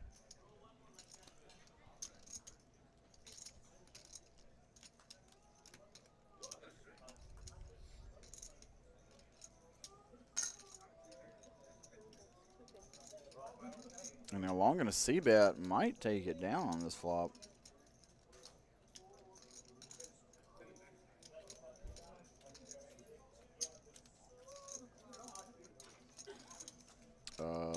Seb gonna float one here. Wow, that's a strong float. No spade in his hand. Turns a gutty now. Still has the best hand with king queen high.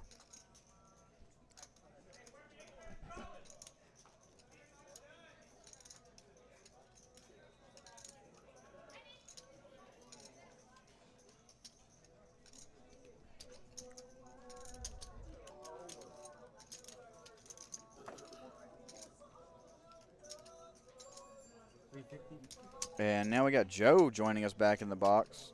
I'm sorry, I said Joe. I was looking at Joe on the screen, and that's where my brain went. I got Jeff joining us back in the box. I wish I was as dreamy as Joe.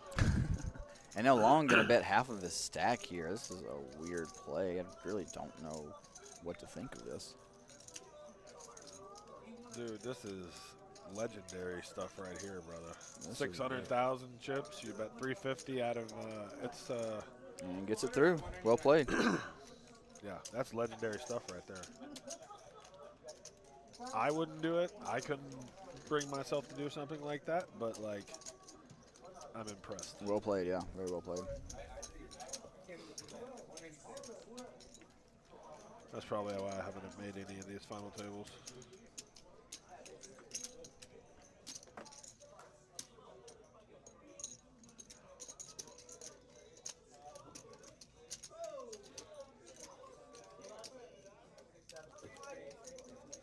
Poor stack gonna have to make something happen soon. Sitting on 8.4 bigs, about in the same position I was in the whole final table. You can hear a little bit now, yeah.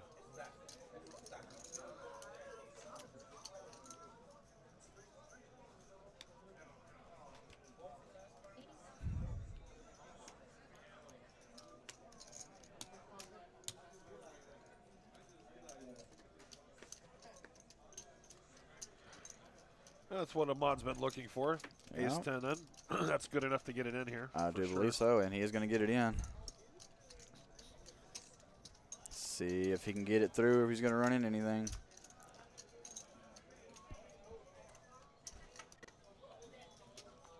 Let's see if somebody wakes up with like 2 9s or something like that. Nope. Looks like he's going to take it down.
So far that hand from Long there is easily the most unconventional hand we've seen at this final table. For sure.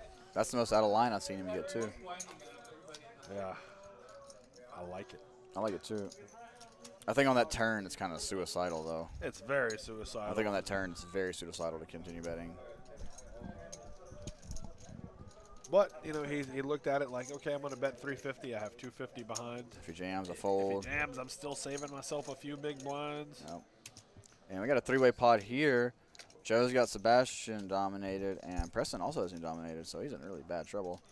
And Preston going to flop top 2. Joe a gut shot, and Sebastian middle pair. This was not a limp pot. Preston looking for the check raise. Yep.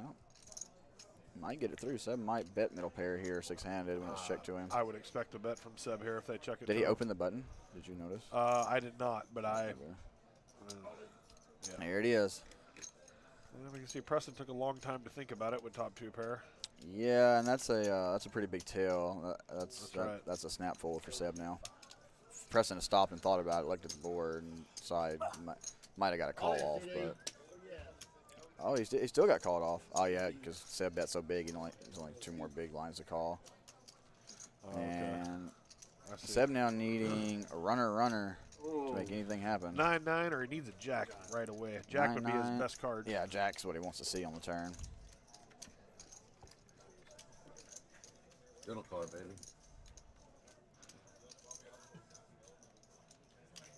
Right now, no. Put a jack up there or something. There we go. Now he had no out. Turned him dead. And that's a big double up for Preston there. Put that 8 on the turn. Back up to 19 big blinds, and Seb is now in trouble a little bit. Preston Took a big get to a stack. Sorry, go ahead. I was saying, Preston said, I wish they put that 8 on the turn there. I wish we'd put that 8 on the turn too, so you would have had to sweat it a little bit more. Sweat you one more street there, and not even have to sweat the river. It's usually never that easy. Usually when you flop top 2, it's usually never that easy. Yep.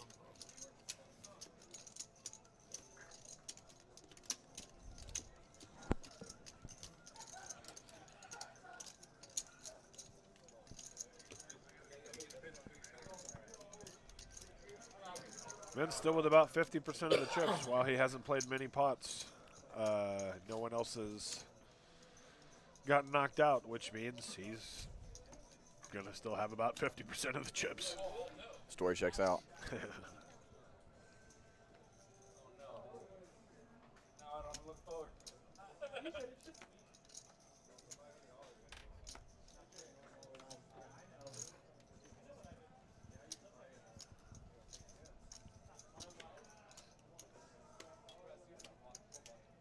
And giving a walk here to Ahmad, to Jack Dewey.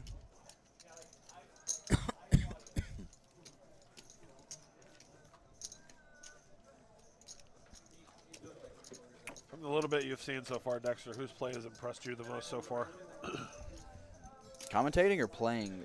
Well, I mean, you've gotten to play with all these people for a little while now. Who out here playing would you say has impressed you the most that you've seen today? It's easy to say Men because he has all the chips. Well, now I would say that's doesn't not necessarily mean that he has played the best. I've also seen him get it in Baz several times and get there. Sure, not that's what I'm necessarily saying. impressive. So, like, who would you say? I would say as of now, Long is probably the most. But that King 4 bluff still kind of stuck in my head there. That's a really strong play.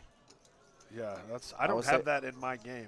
Yeah, I really don't either. I think I have to give up on the turn. It's just such a bad turn. Everything gets there, just smashes the defense range of the big blind. Like, yeah. Also, a card that will help get the big blind off of like middle pair too. You know, puts a one-liner straight out there as well. True. And Seb here opening up the 8-6 of clubs.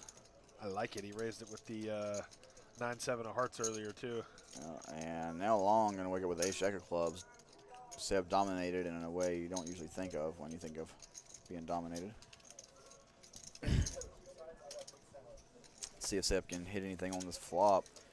He went from playing really solid and having just sitting there and being patient with tons of chips, and now he's maximum carnage. 9-7 of clubs. Trying to make something happen, and I think Long's going to check this flop, and Seb's going to have to c-bet on this board. It just smashes open the range so hard. Supposed to be betting. Question is, with 15 bigs, do you make the c-bet or do you check it behind one time, see what happens on the turn? You make arguments for both. It is a very coordinated board. I mean, it's not like Long is defending with absolutely nothing. Of course. You would think that if he had a hand like ace, king, ace, queen, ace, jack, that maybe not ace, jack, but ace, king, ace, queen, you can remove those hands because he didn't re-raise pre-flop. So, but if he did defend with an ace and you make a continuation bet with 8-6, are you going to have the heart to do it again?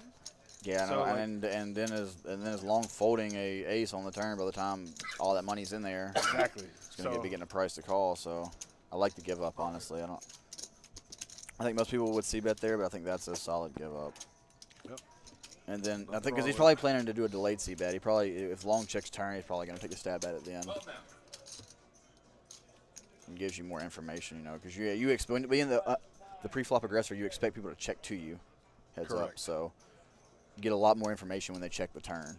2 checks looks a lot weaker than 1 check. 1 check can be a very strong hand, whereas 2 is very rarely. I agree. Very rarely strong. And here with the Queen 10, Preston's favorite hand thus far. And going to bump it up here. How much is that? 230? 230. It's the 3X crowd. Poker day. Yep, 3X of the doghouse. And now Long here with pocket 3s. Let's see how he likes to play this. Just going to defend. I don't mind defending with small pairs here, but I know in theory world, out of the small blind, you're supposed to be playing 3-better fold. You shouldn't be seeing flops out of position. You should either be raising big here, mixing in some bluffs, mixing in some value. Especially when you have the same stack as the guy that's opening the pot. For sure. Like I said, I guess you can, I mean, I'm not going to say it's a bad play, but I know in like I said, in theory world, this is supposed to be a 3-better fold. But we are at the doghouse. We are not in 3 land. This is a fold here for me most of the time from the small blind. I don't like playing hands like this out of position. I agree. It's so hard. It's so hard to play post-flop poker when you have small pairs. Yeah, well, especially that small 3s, 4s, and deuces, because there's always going to be overs on the board, so you're never going to be comfortable unless you flop a set. You're literally just set mining. That's right. And men now getting a price, going to defend the big blind with 69. And what happens when it comes 10-4 deuce? Well, now you have to see a turn card when you have a hand like 2 3s. And Preston never fails flopping 2 pair with his queen 10. That is the hand of the day. Let's see how fast he gets the money in. Does he bet about half the pot? I think he does. I think he goes for some value here. I think he jams. Yep.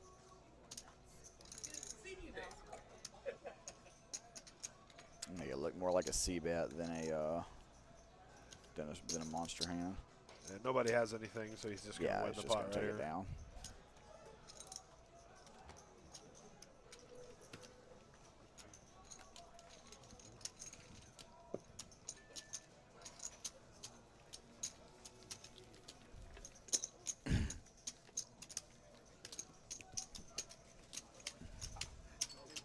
Still anybody's game, guys. For sure. And Mod is the shortest stack right now, but if you double up twice, he's second in chips. If Joe doubles up through men, he's the chip leader. So it's still anyone's game right now. It is anyone's game, but men fancy sitting at the top of the pack with a monster advantage still. As long as he is not splashy and is not careless, he should be able to maintain that chip lead fairly easily. He's the only person who can at this final table who can truly just sit there and fold, and not have to worry about picking up blinds or trying to steal anything. Right. He could probably fold his way to heads up and pick his spots and probably still be the chip leader. Agree. And in fact, when you have this many chips, when you're 6-handed, anything other than getting heads up is going to feel like a major disappointment. A major disappointment, yeah, for sure. And I'm out here on 11 bigs with the Jack-7 off. I don't think it's quite good enough. You know, we hate to fold. We have no money when we need to pick up the blinds. And now Long going to open up the big here with the Queen 4 off. Now we're playing poker, guys. I hope you guys tuned in, interested to watch some real poker, because now we are playing. Yeah, his game has impressed me so far. And now he's going to get ripped on it. He's going to have to fold, but yep, still good play, I think. His game has impressed me so far. Yep. I don't like folding that quickly, though. Yeah, I would like to stop and think about it. That way they know you're not just in there raising crazy hands. It's funny how much all that stuff matters. Yeah, I was trying to explain this to my friend the other day, that she reacts when the flop comes out. I say you act too quickly, and people continue to exploit that against you because when you act too quickly, it's typically a sign of weakness. It's either weakness or a super strong hand. Right. So, you want to be balanced in poker. You want people to have a hard time putting you on a hand. And if you're doing all the little things that give them free information, it just makes it harder to stay balanced. Well, you can't be balanced at that point. Yeah. You're giving away too much information. Exactly. Exactly.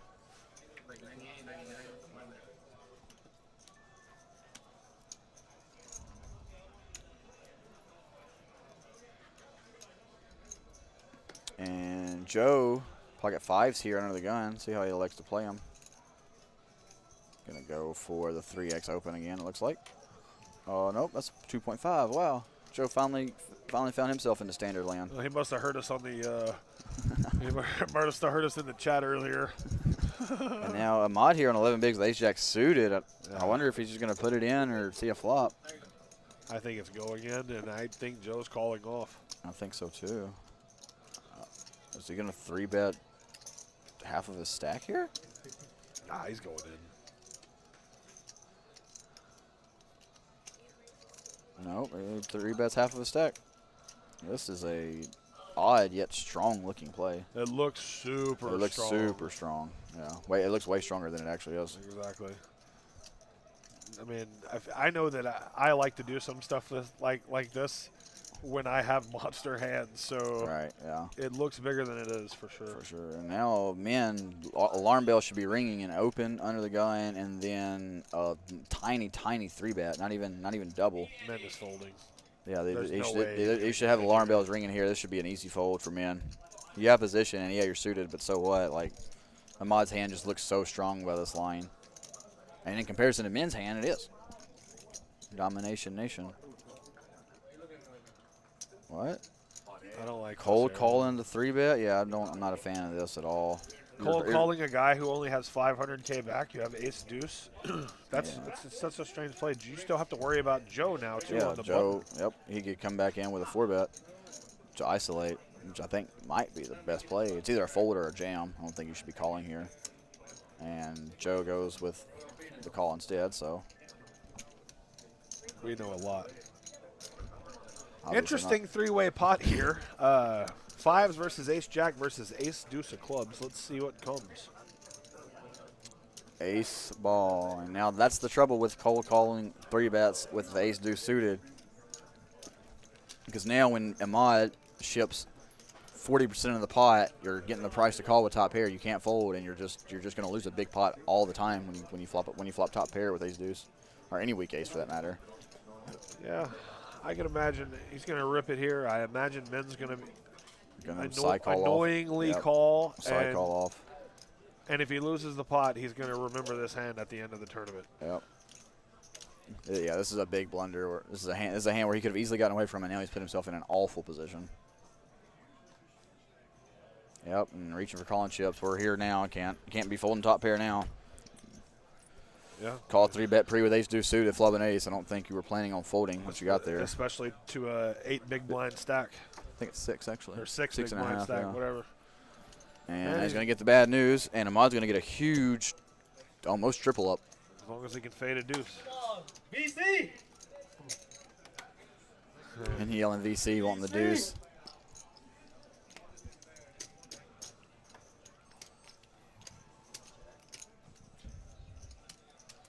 Put an 8 or a 6 out there. Put some fun chop cards out there for the river.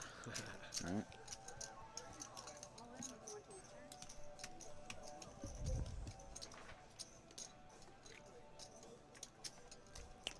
Well, there's a possible chop card. Now you just need to pair the board. It's not a queen. Does not come. Ahmad going to improve to 2-pair on the river and take down a huge pot compared to his stack. Back up to 30 bigs now. Like I said, almost a triple up. That's a huge, huge, huge pot for him there.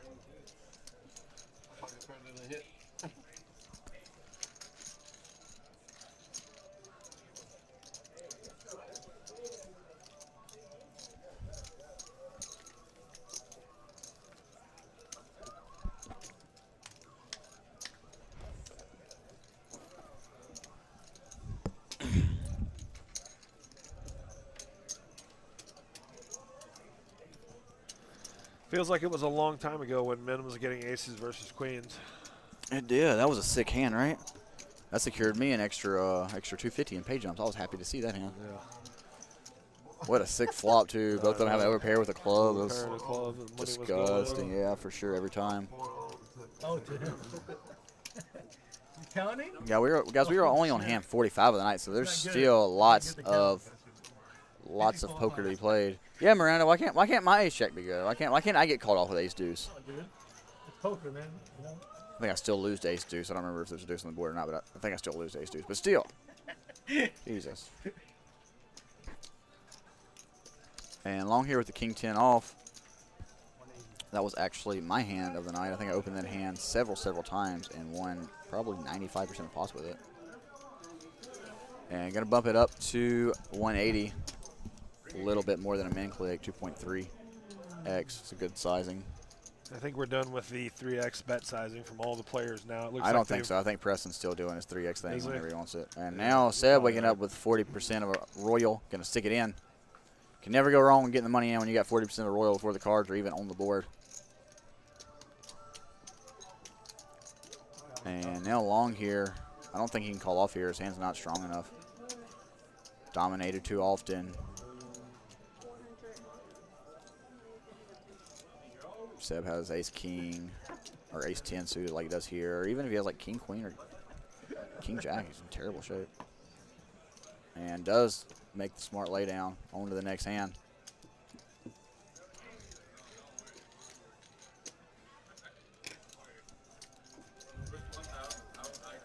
Shot the 50 ways. That's it. You look professional on that.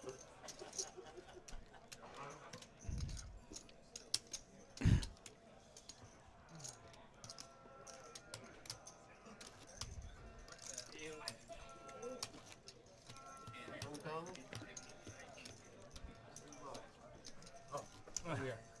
My big blind. 80.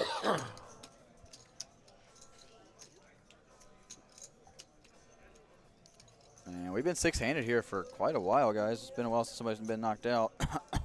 Cough, cough.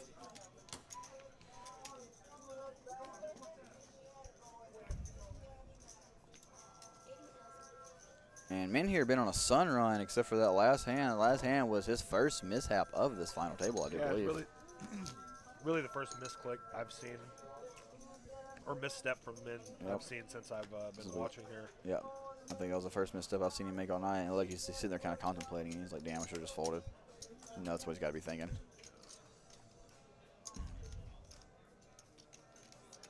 And, looks like limping on the gun with ace-8 of diamonds. Joe going to complete in the small blind with ace-7 off, and Ahmad with the 9-7 off in the big blind with an option. Gonna see what's gonna happen. Looks like he's gonna check his option. Probably a good check.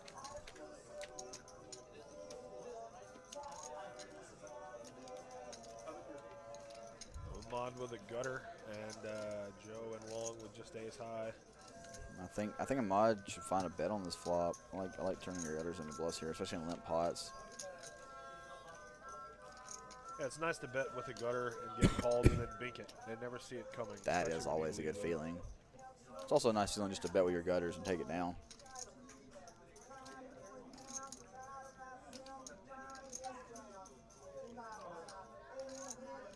"66 people in the chat, or 66 people watching. We appreciate you guys being here with us tonight. Yeah, guys, thank y'all so much for tuning in. Hope you guys are enjoying this final table action as much as we are.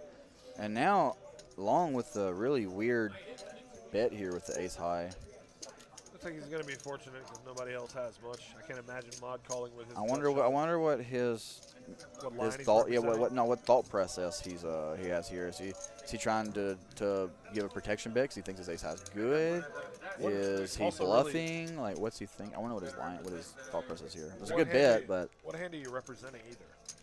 Like, the turn comes deuce. What are you representing after you check Jack 10-6 with two spades? And then I guess he wasn't in the blind, though. He limped under the gun. No, he limped under the gun. So, like, I don't know what you're when the turn comes to deuce and you bet that into three players. Deuces, I guess. That's what one of the hands you're literally limping under the gun. I don't know what you're trying to rep. Maybe a weak, some kind of 10. I was going to say a 10 or a 6 maybe. But I would think if both the blinds checked to me on Jack high flop and I have middle pair, I would have bet it. So it's a strange bet on his part. For sure. Especially with the hand he was showing. But as you can see, he did have the best hand. He did have the best hand, but in this game, aggression. Yep. Often, whether you have the best hand or not, the most aggressive player typically gets the money. Yep. Always exceptions to that, but. And also we got a little misdeal action.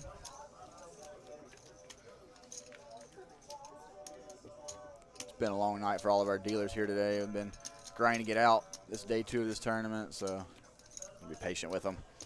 We all make mistakes. Elizabeth and Eric both don't make many. They're both they're very solid. Good dealers. Yep, They wouldn't be solid. dealing in a live stream if they weren't. 100%.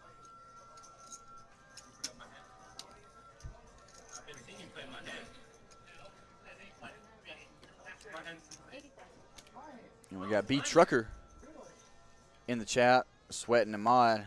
You're gonna need some help, B Trucker. He did just get a decent bit of help, but still gonna need a lot more help to overtake Min Fancy.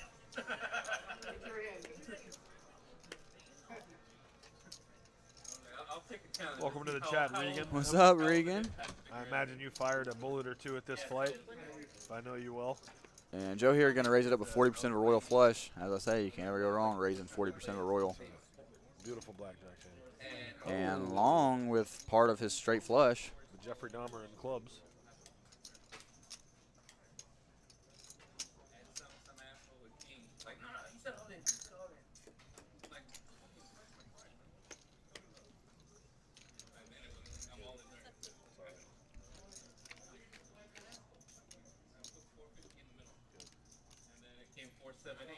And on the ace-8 flop, Long going to out-flop Joe here with the jack-8.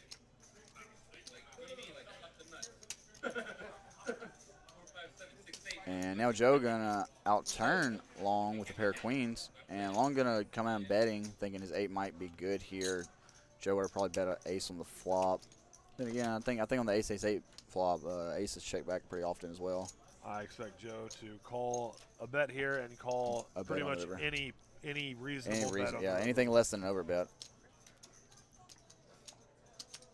That's not a great card, but also I think it's going to go check. Should go check here. I do believe it's so. Check. It's like we've played this game before a time or two. At least once. And Joe going to take it down here. Bad turn for Long. Some people look at Joe's hand and like, well, you know, the guy didn't have an ace. Why wouldn't he bet the river? What are you trying to get called with? I don't think you're going to call by where it's like the only hand that might call you is probably going to that plays the line the way it is the hand he had, is Jack 8. Exactly. The hand that's going to make a pair on the river of jacks and it's going to get sticky. Every other hand that you're going to get called by there, if you try to value bet, is going to have you beat. All the straights, all the flushes. Sometimes you end up owning yourself. And if you're not value owning yourself, you're probably not playing good poker, but in that spot is way too thin. Yeah, way too thin. There are spots where it's not so thin, where you can do it, and it's okay.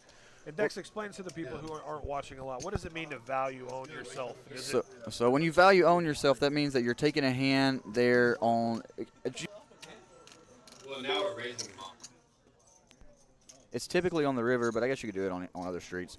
So you're taking a hand that you think you're value betting, that you think is the best hand, and when you get called, somebody calls you with a better hand and beats you. Whereas if you would have just checked back that hand, you're not losing.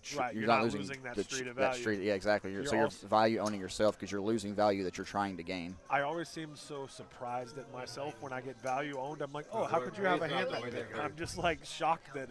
Got doghoused? Yeah, I'm like, I got doghoused by somebody. Like, wait, how did you not bet 3 aces? Wait a minute. Well, looks like the table is on a break, so I'm going to take a small break here. I don't know if Jeff's going to stay here with you guys. I'm going to take a break. Out for a few minutes. You're going to step out too? All right, guys. We'll be back shortly.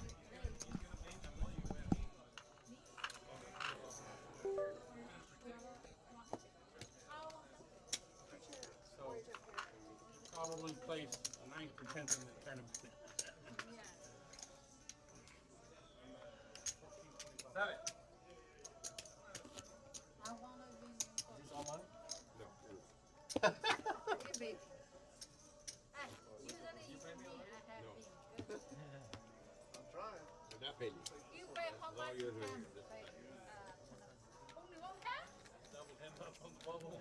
Double him up on the bubble.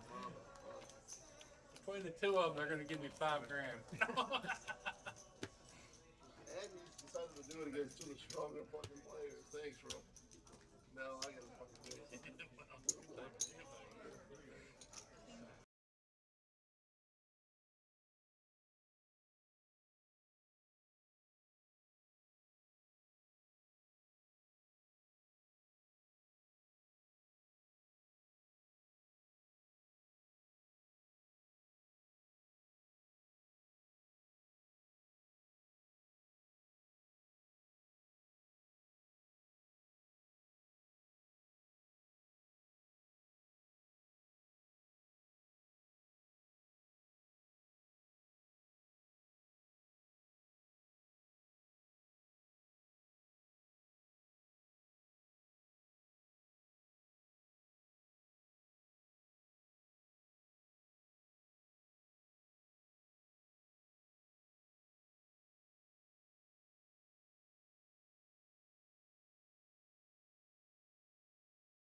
Hi, friends.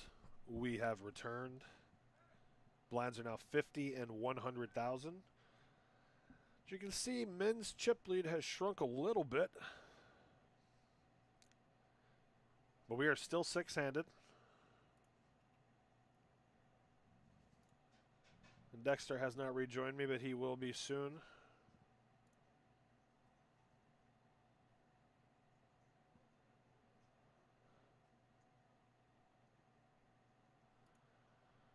Preston with the raise on the button here with 7-3 of hearts, trying to steal the blinds. He's going to get some credibility too, because he's played so tight that when he raises the pot, he's getting some credibility.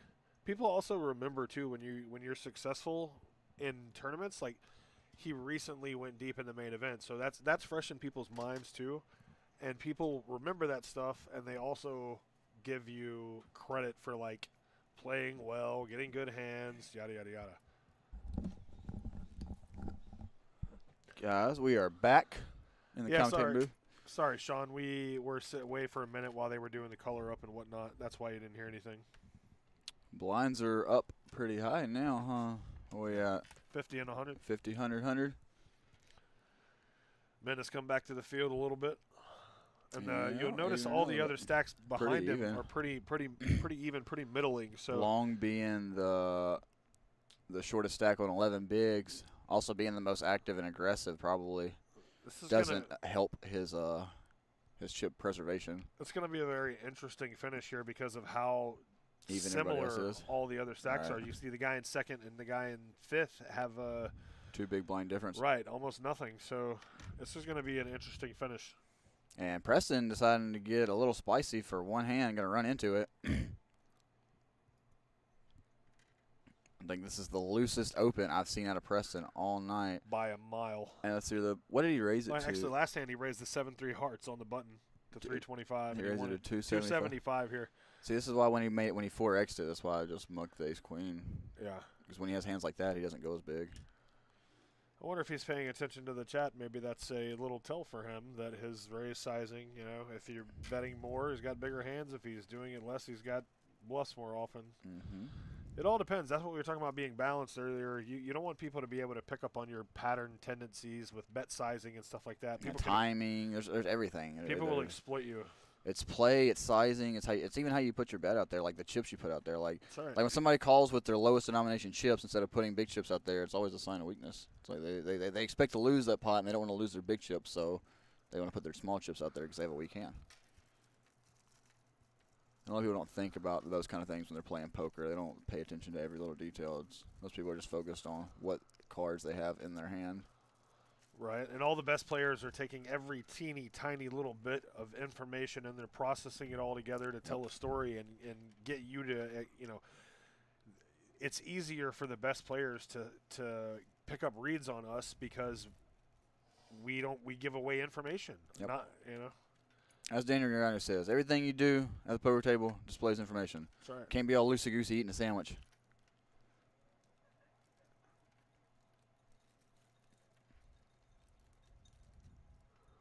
And still six-handed here. You guys have been grinding out six-handed for a while. Yeah, I got a feeling we're going to lose somebody soon. That's just a premonition. I don't know who, but I have a feeling somebody's going to get knocked out soon. Yeah, it's been a while. Men cracked my aces the hand before we went to final table. If I felt like if I came in with over $1 million in chips, I had. What did you have? You had aces. What did he have? 7-9 of diamonds in the big blind. He went backdoor flush. Ugh. Flop a king, queen, jack. He flopped a gutter, and it's no good. Goes diamond, diamond.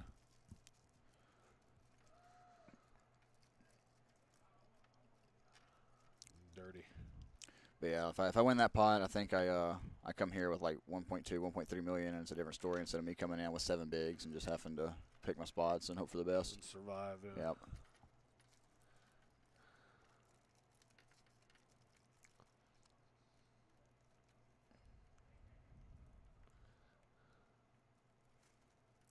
Blind on blind action here. Men gonna open it up to 3.5x out of the small blind. I like his sizing out of position. I always like to go bigger when we're out of position. Same. And that's probably a dangerous fluff for him because he's gonna rep that board because that board smashes his raising range. And I don't think Sebastian blind on blind is gonna be folding top pair here. bet, and I would just be calling if I were Sebastian here. 100%. You jam, you blow all of his bluffs out, and you only get called by the hands that beat you. Correct. You're turning your hand into a bluff by shoving here. Yep, and there it is. And he shoves, and he's not going to get called. Nope. Whereas if he just calls and it comes, let's say, a 4 or a 3 on the turn, min turns a gutter, he probably will continue to barrel at it. Maybe not, because Sebastian is so short, but you never know. You always want to give him as much rope as you can. You want to give him the opportunity to bluff. If you don't give him the chance, they and can't he's do so it. glad he's not getting snap called right now, so he knows he probably has the best hand, fading the snap.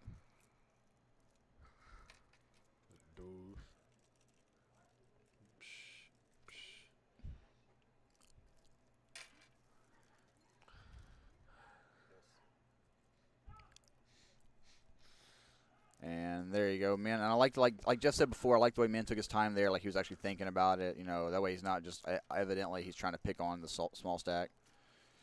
He's not just giving away his hand completely.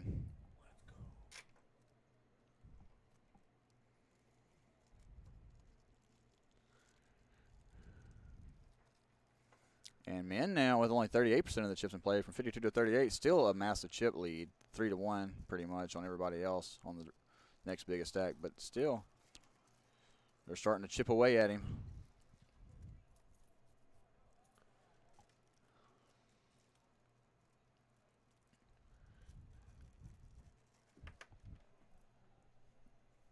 And Joe here with the Cowboys. See what he elects to do under the gun. Imagine he's going to make it 225. And Joe's probably going to be 325. Wow. probably going to be a little bummed right now. Every time he's raised with a hand, no one's had a hand. He hasn't gotten much action. Well, He's there's about a to get some hand. action right now.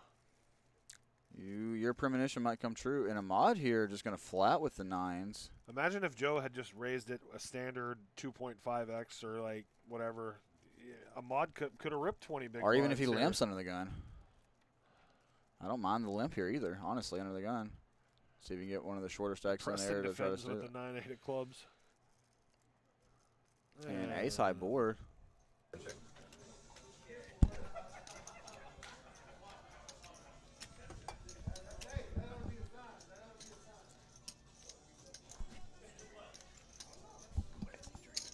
That's 3.5.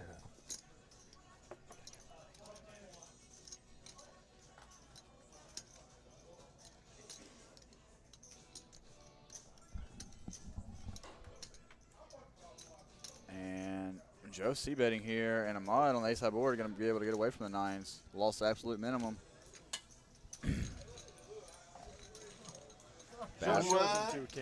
Bad flop for Joe. If it comes 7 high, I'm pretty sure he gets some odd stack.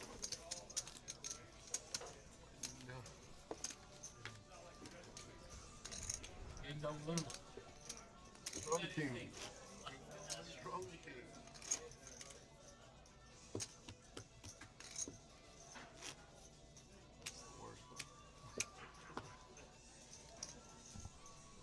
Like it should be replaced with just a chip count in the tournament.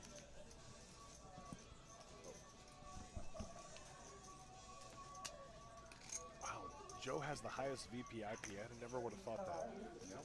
Everybody else has been pretty snug so far. I said I wouldn't have thought that he. Just don't Yeah. remember him. I don't have him playing that many hands either, but he's also picked up a few big hands. And nobody got anything. consecutively.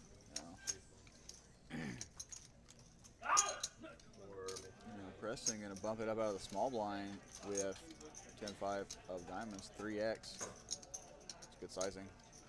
And Joe going to put the best hand in the net. 8 folds, the Choctaw nuts. The Choctaw nuts, Jack Deuce. What's TJ Cloutier? 1-2 main event. And now you see our chip count here.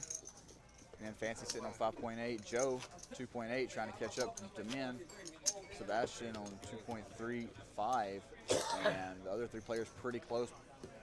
All sitting on between 1.3 and 1.6 mil. So the rest of the ladders are anybody's game, but Man Fancy still has a pretty dominant chip lead on this table.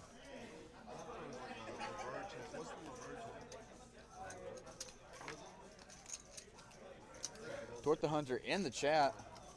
Yeah, guys, don't forget we do have, every Friday now, we do have a 2-5 cash live stream starting at 7 o'clock here at the Doghouse Poker Club on Doghouse Live. I believe this upcoming one will be a ROE game. I was told we will be alternating between Hold'em with one hand of Omaha, and then the following week will be ROE, swapping it back and forth from that. So if anybody's interested, please get on Poker Atlas and put your name on the list. There's always a lot of fun characters, a lot of money being thrown away on tons of action, lots of drinks. And now Joe limping the King 9 in the small blind, and Ahmad going to bump it up with Queen Jack in the big blind. I don't blame him. He's got position. He's got 2 Broadway cards. He's probably going to have the best hand most of the time. And again, this is why I like limping 100% of your range out of the small blind on blind on blind spots.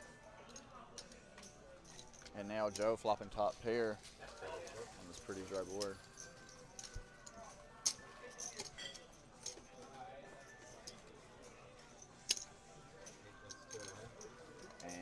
Joe checking top pair as he should, and Ahmad going to take a stab at it on this 9-5-3. Don't think Joe is going to be folding top pair here. Might even be putting in a check raise, facing a small bet.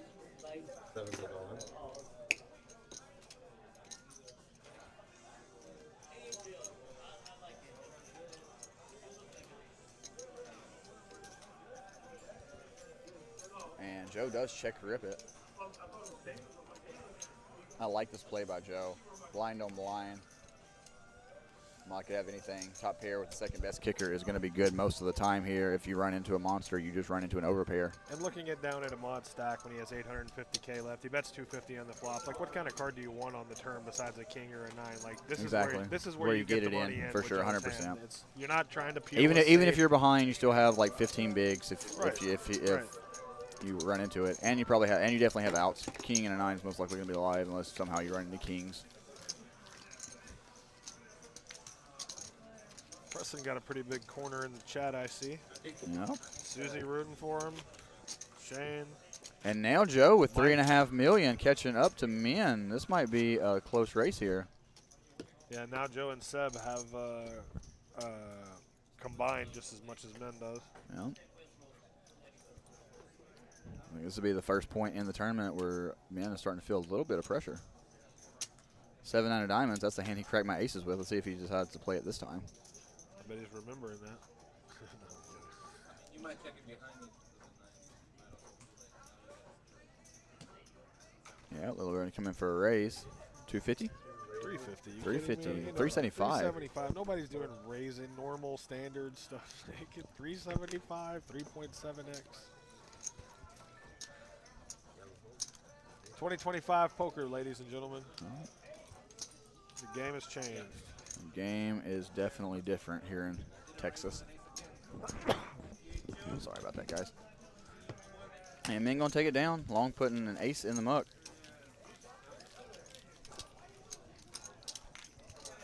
I actually don't mind a jam there out of the ace-5. You're blocking a lot of big hands. Men's got the chip lead, so he's obviously going to be raising more often than he should. And you still have 30% equity against any hand that isn't two aces. Yeah, 100%. I agree.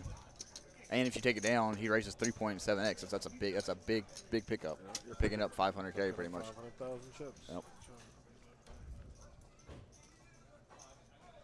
But of course, the money pay jumps are in all these players' minds right now. Right now, the next player out is going to get around $3,000, and then the final player, first place, is going to be winning $11,000. Yep. Next player out is guaranteed $2,800. All these players guaranteed $2,800 at this point. I do believe, or is it 23? It's 20, I believe it was 28. 28 was fifth. Yeah. Yep. So it's 23. The next player out is guaranteed 23, and then after that, it'll be 28.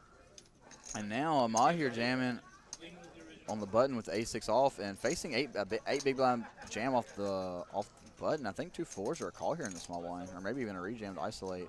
But Long thinks better of it. He's going to let it go.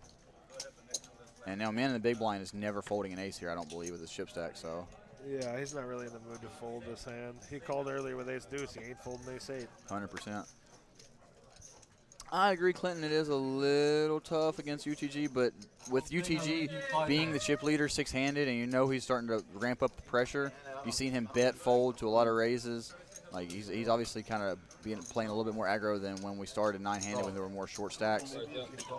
So, and sitting on 11 bigs, you got to find a spot to get it in eventually. And now, man, Fancy does put in the call and sees the good news, sees he has a mod dominated. These two middling aces still have a decent chance of chopping with ace high, though, depending on a lot of boards. And King 6 is not a chopping the board. Outer comes in. A mod flop in the best hand, 77% equity. Needs to fade an 8 or running higher pair. Now fading an 8 or a 10. An 8 only. An 8 for the win, a 10 for the chop. Oh! An 8 on the river. The sun run continues for Min Fancy. There it is. Boom goes the dynamite. Why he so fancy? 8. And bad now, beat for a mod there to go out in 6th place. Yeah. Say bad beat, you know. You got it in bad, but still, bad, you've got the best flop you could ask for. Drawing, fading the 3 outer. Only 3 outs and then beat. I guess an ace is a chop as well because they're playing aces and kings. Yeah, but only 3 pure wins. Yep, 3 pure wins. 10 for a chop, ace for a chop, 3 pure wins. And the sun run is just undefeated. Now down to 5 with 2,800. Well played today, Ahmad. Well done, sir. Congratulations. Taking home $2,300 tonight from this 50K guarantee. Good run. Can't wait to see you next month.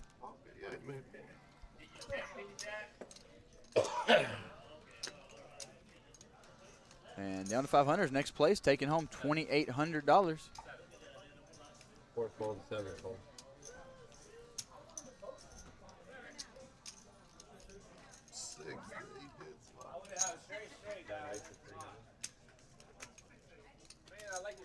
And it looks like we're going to have a mystery hand here.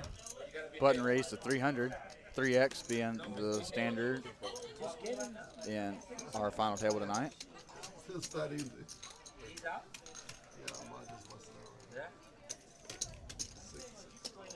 Just right now. Ahmad, your phone.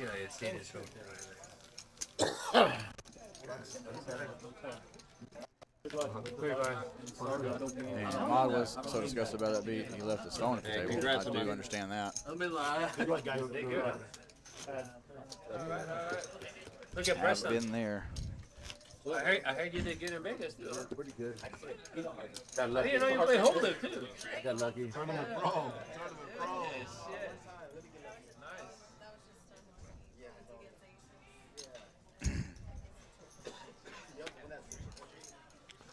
And congrats to Long. He finished 6th place last time. He's already outlasted his last finish in this tournament. Congratulations, Long. Good job, bud. Back-to-back final tables. Back-to-back top 6 finishes. 2 fold, 3. That's strong. That is strong.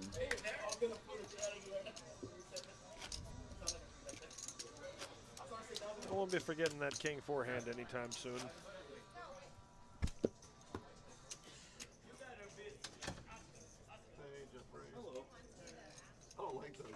The King 4 hand. You see some crazy shit, that's why.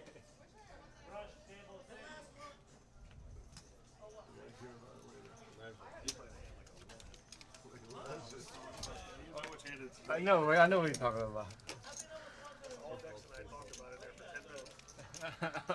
What are we talking about? The King 4 hand. Oh. 4 makes it 3.5. Oh yeah. Oh yeah. Yeah. That was a sick hand. Get you comfortable. Very close. It's 10 4. I can't look down at nothing. Playing my hand.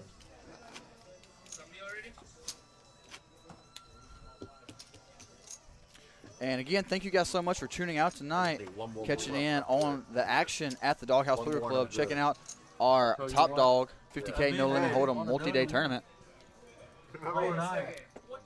Glad to be here hosting this final table for you guys. Down to the final 5.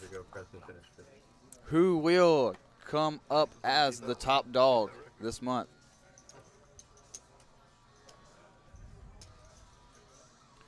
And looks like we got another mystery hand here. Min Fancy under the gun with the 3.7 raise. And I'm honestly surprised that nobody has been punished very much tonight for these massive opens. There hasn't been a whole lot of punishment for that. No, there hasn't. Not a lot of 3-betting, not a lot of 4-betting. When you have min stack, instead of coming in the pot with a call when you're facing a 3x raise, you should be 3-betting a lot. There was a little bit at the very beginning, but just a lot of big hands.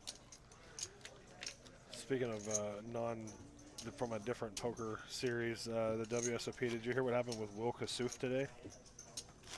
He got banned from the rest of the World Series. Yeah. I mean, he cashed like 33 in the main event, so yeah, it's a good way to get banned while you're up. Yeah, of course, but still, I think it's pretty absurd they banned him for what he got banned for. I don't really know what he did, but I know he is obnoxious as fuck. I mean, his all of his just little banter. It's very obnoxious, but. What, you think he's watching? He's sweating right now. You think?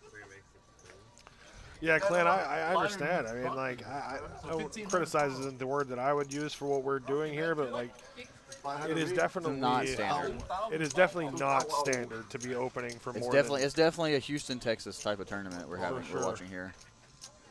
Oh, they got a big hand out there. Yes, 2,000 in bets on this fucking game. He already lost 5 to me and Tyson. He said that I wouldn't make final table. That mean 5-1. Yeah, Clint. At this stage of the tournament, 2.5 is pretty big. Like I would save that for a small blind against big blind. Maybe even 3x out of the small blind. Everything else is like min click. That's the only place I'm doing it from the small blind, is it? Yeah, everything else I'm min clicking. Maybe 2.2 if there's a limper or something. But I try hard not to raise when there's a lot of limpers either, because that's also a big sign of strength. These final tables when somebody's limping under the gun. It's almost always a single hand.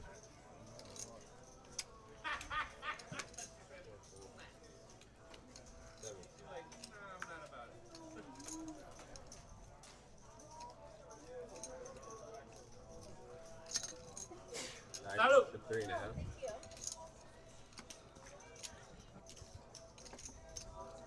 And we got another 3.5x big. Wow.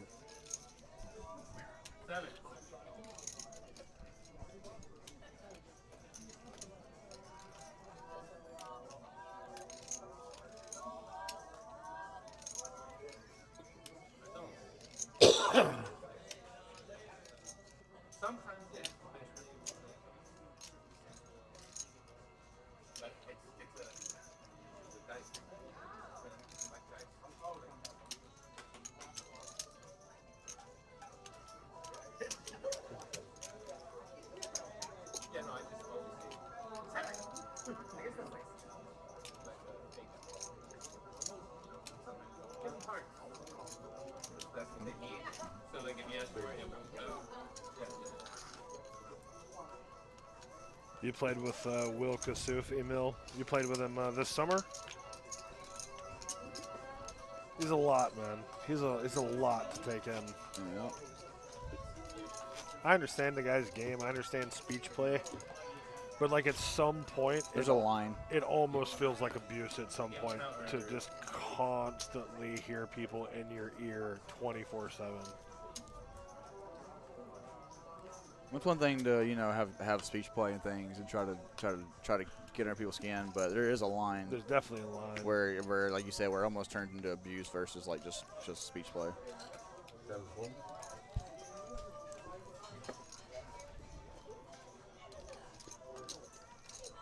62 of you in the chat. That's a little more than normal. That's nice. Appreciate y'all being here again.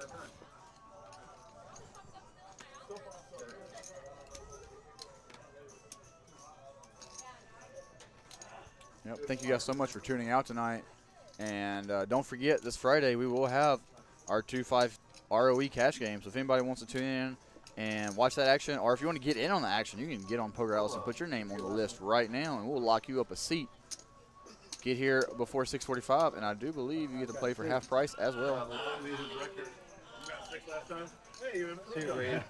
Two. Okay, I think that's what I'm going to improve on. I improved from last time.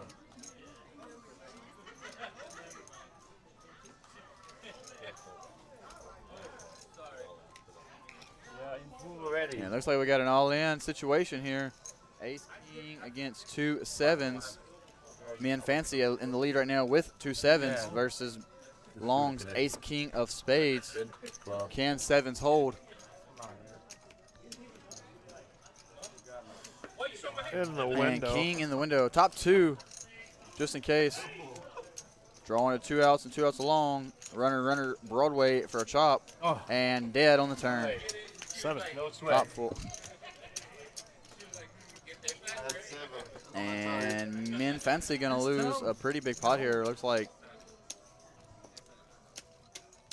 1.325. 1.3.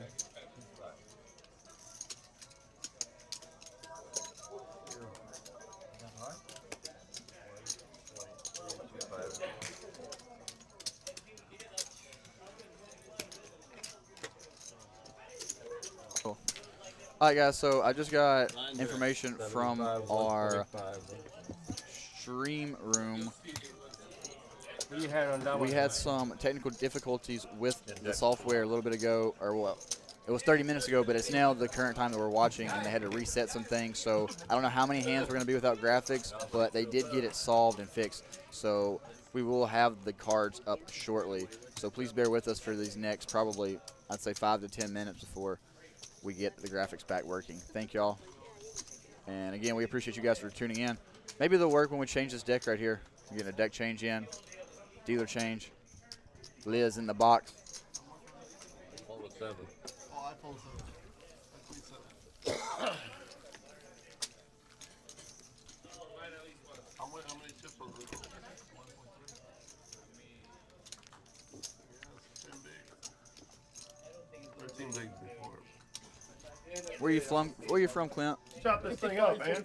He said he can't top it up. Appreciate that, Jason. Because he's got a We're here bet for you with guys. Paul. So Paul bet him 100 to 1,000 that he wouldn't win the tournament. Oh, really? yeah, I don't know if you guys heard that side bet, and for all the people who But if you have who are the most new chips- in the stream today, Min made a side bet with one of our coworkers and one of his friends, Paul Mabudu, and Mabudu said laid him 10-1 odds, Min betting 100 to win 1,000 that he would not win the tournament. And ever since he made that bet, Min has been steamrolling this tournament. He has had a massive chip lead the whole time since we were at 3 tables. So let's see if he can continue his sun run and pull it in. And he's got a bonus 1,000 up top if he does. So we know Paul Mabudu is watching tonight. If you're in the chat, if you're in the stream, bro, good luck. I like this sweat.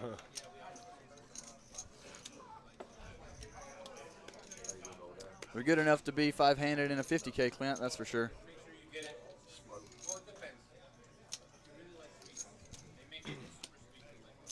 Clint might have been talking about the commentators. I don't know.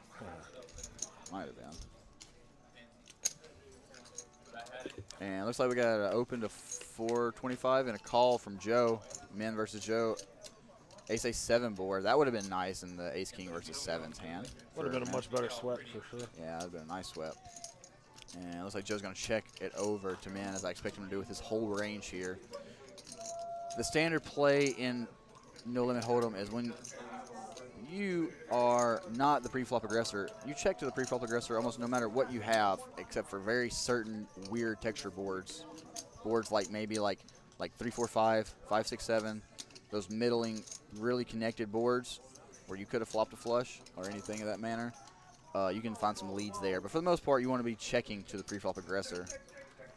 Oh, we appreciate your kind words there, Clint. We're just here for you guys. We like talking about poker. We like the strategy. It's a good time here at the Doghouse. We've both been dealing for combined close to 30 years now. So we have a lot of experience around the game. We both enjoy talking about it a lot. Played a lot of hands, dealt a lot of hands, watched a lot of hands. Yep. Seen a lot of poker, know a lot of poker. And most of the players at this table actually know a lot of poker too, actually. They're pretty decent. But I've seen some final tables here where that would be questionable.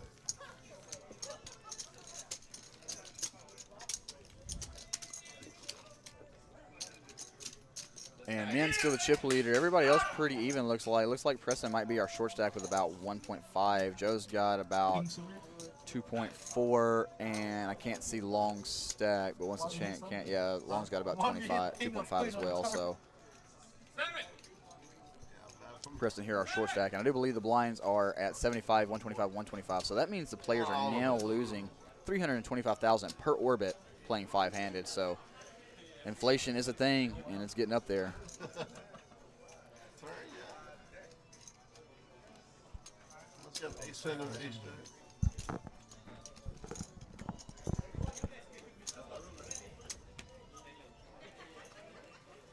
Fold, fold. Short stack Preston going to bump it up to 400K. That's almost the closest we've seen to his standard, and that's still way big. That's a really good question, Michael. I started by learning how to do it at 52 and 88 and then Legends. And then when I got out of the trenches, they let me in at this beautiful, beautiful place we call the Doghouse. And it looks like Joe defended out of the small blind. We're going to go heads up to the Queen-Queen-9 flop. Joe checking it over to Preston. He's going to fire. Looks like 300K. And I do like this sizing for Preston. I like the down bets on the flop. And let's see what Joe decides to do. And it looks like Joe's going to put it in. Does not believe Preston has a hand. And rightfully so. Preston going to throw it in the muck. And we'll never know, guys. I don't think Preston had much. He had ace high. Folded pretty quick. Ace high at best. I think Joe had a 9, or maybe a pocket pair. I don't think he's jamming a queen there. I think he just flats with a queen.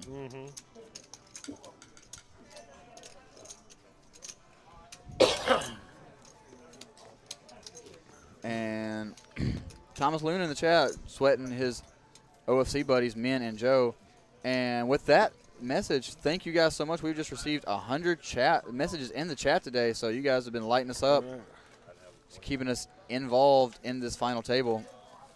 The last few hands have not been good for Preston. His chips are disappearing faster than the Epstein files. And he's all in, though. Let's see what happens this time. See if they go completely bye-bye. Looks like about 900-ish K. And it looks like he's going to fold to Min. What does Min decide to do?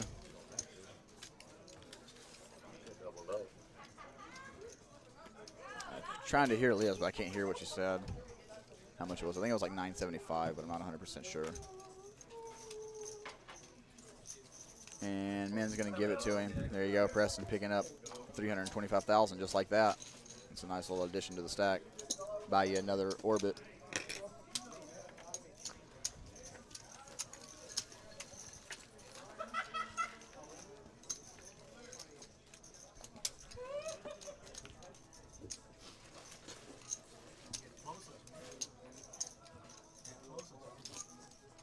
Guys, thank you guys so much for tuning in tonight and checking out the action on the live stream.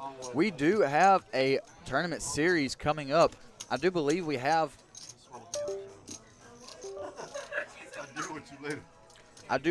over $300,000 in prize pools in total guaranteed throughout this series.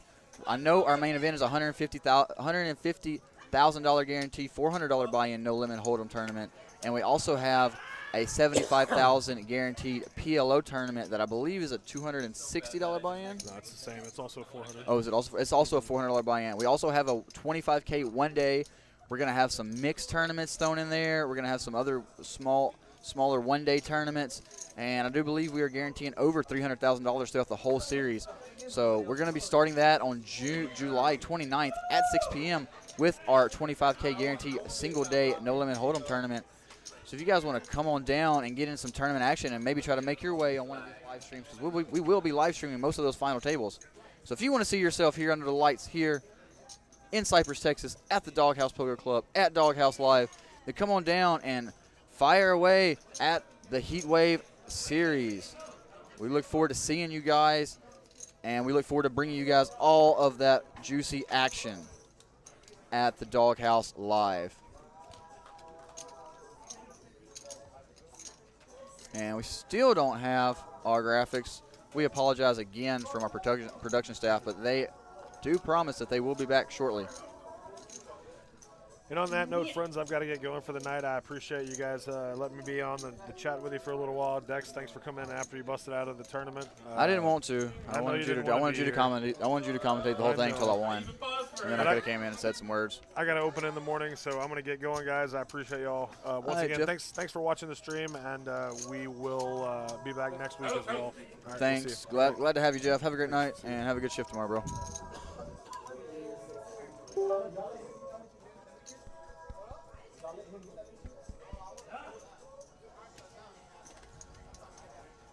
And it looks like Joe's all in. He got called. He's got top pair here. And it looks like, I guess it's men with an open ender. I'm not sure. So I was telling Jeff goodbye. I'm not sure who it is with open ender, if it's men or if it is. Oh, it's not men because all in buttons there. So it must be Sebastian with open ender against top pair.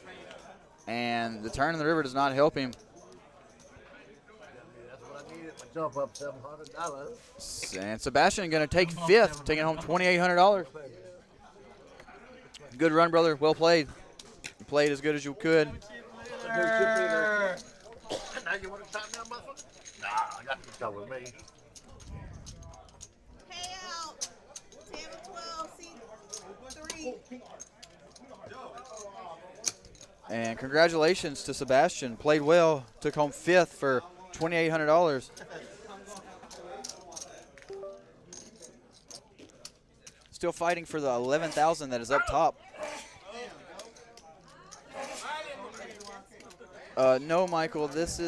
We will do this one Sunday a month. I do believe it'll be probably the second Sunday of every month. We do a monthly 50K guarantee tournament, and we live stream the final table, and the final table is always on Sunday. So this tournament table live stream will be every month on I believe the first or second Sunday. You'll have to just watch the YouTube channel for information, and just watch the club. If you know the top dog's going on, we will live stream the final table. And however, we do have cash games that we plan to run every Friday. So if you want to watch, it starts at 7 p.m. So if you guys are interested in tuning in and seeing some crazy cash action, money being thrown away around, lots of drinks, lots of laughs, lots of good times, then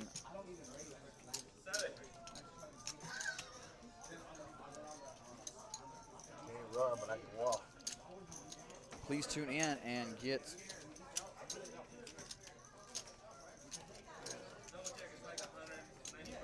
We still don't have our graphics, but it looks like we got an all-in situation here. And men shows queens.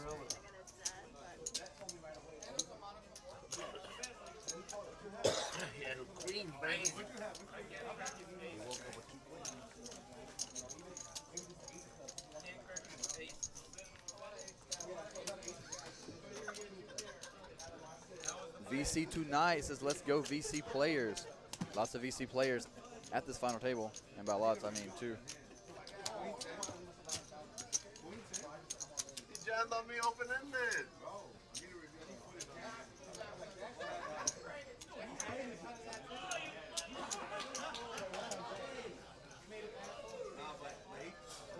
Yeah, the doghouse is where it is at. VC tonight. Always juicy cash games going on here. Always good tournaments. Nice people. Good food, good drinks, good times, and good laughs. That's what we love here at the doghouse. Off 290 in Munich, right by the Buc-ee's. If nobody's ever been here, I highly recommend it. Please come in and give us a try. You'll love our cash games. You'll love our food, and you'll love our staff. Best staff in a poker room in Houston. And looks like we got a little bit of action here. Men going to open up the cutoff from a dead button, so technically opening the button to 450.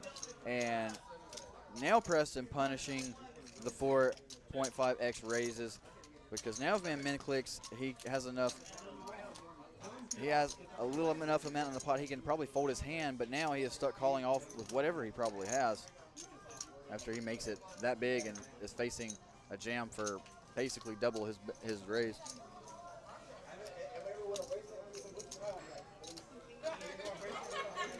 Another day.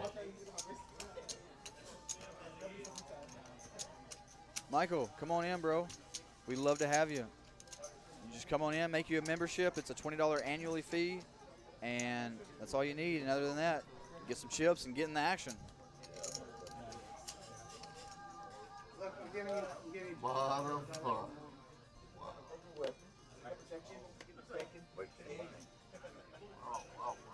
And looks like Running. Joe is making a tight fold. He looked like he did not like folding the hand. I wonder what he had. Maybe like sevens or eights. Oh, I had a better Jack, hand. maybe ace queen.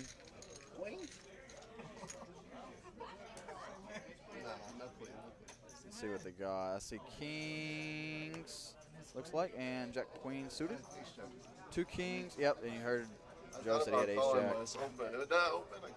That's the hand that beat Kings me against queen jack suited here. See, this is why I don't like the big race outs by man. If man clicks and then gets jammed on, he can just fold his hand. But instead, going with the 3.7 X raise, you're just forced to call off. Pot's too big, getting too good odds. Oh, well, he's open-ended. And flop's an open-ended. Preston got 2 of the blockers, looking for an 8 or a king. Joe would have flopped the best hand with ace jack. Come on, baby, hold up. And a 3-ball's Last not one gonna in help the him. 8. Come on, hold it up, baby. Right here. See if the river can improve him. No. 4 gonna give Preston a full double up here. Much needed after bleeding off all of his chips. You got it? There we go. Survive. There, we probably see a pretty interesting flop. What do you Joe's beat? definitely calling out of the blind, maybe even 3-betting, and then man's gonna flop an open-ender, and Joe's gonna flop top pair. And that could have got spicy. You know me? No, I'm saying that guy. Oh, what happened? He was getting ready to walk out. Preston beat one. He don't want to go. He doesn't want to go home yet. Yeah, I'll go. I don't think it'll different. He wants $1,100, $11,000. Nah, I'm not worried. I'm ready to just take a ICM and go. So you're happy with 38? I am 35. I'm happy. 35.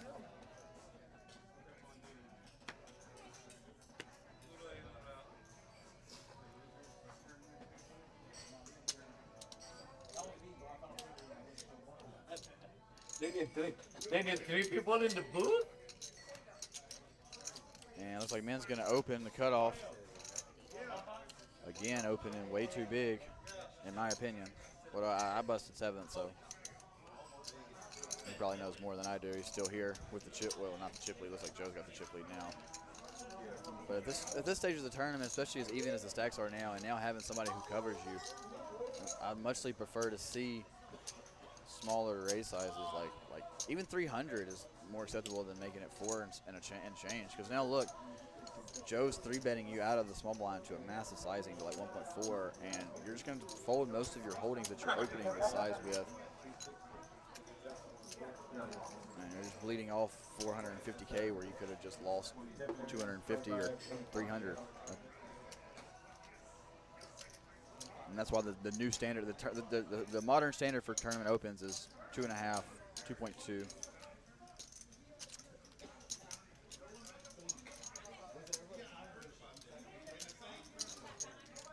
No, Susan, we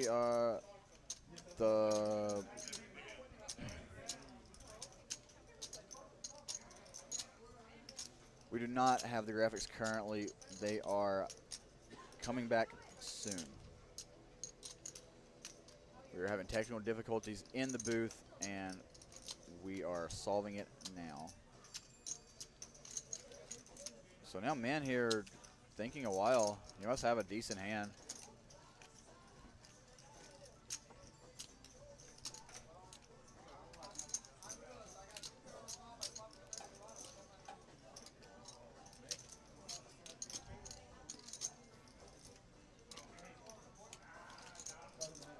And looks like he's doing some inventory check.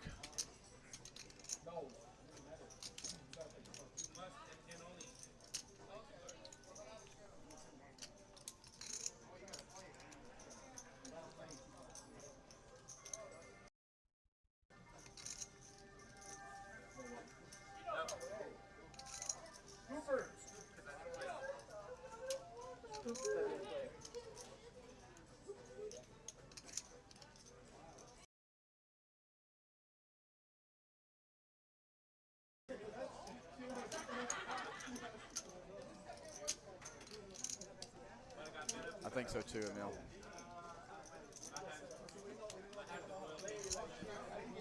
It's such a big 3-bet size.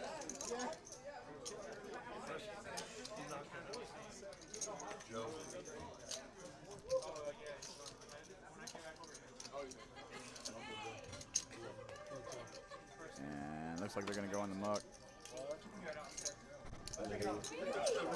And this is also another problem with raising to such a big sizing, whereas blinds are 125, but he makes it 250, then he probably gets 3-bet closer to something like 700 to 800K, versus now he's facing, I think, 1.4, 1.5 million in a 3-bet, and that's double the size of what it should be, or what it could be if he raises smaller. And then he could float a flop in position, but now it's costing him close to what, a third of the stack, a fourth of the stack to see a flop. It's just too much. I just want to see this hand. And there it is. There's the muck. Let's go, Joe! And Joe now extending his chip lead here at this final table. He don't go all in like Yeah, Emil, he does usually take his time, but I don't think that time he was just tanking to take his time. I think he actually had a decent hand. I think he actually had a tough decision there. Maybe like ace queen, maybe like 2 7s, 2 8s. Like because he looked like he had an actual decision. I don't think that was just his tank folding. His body language there actually looked uncomfortable.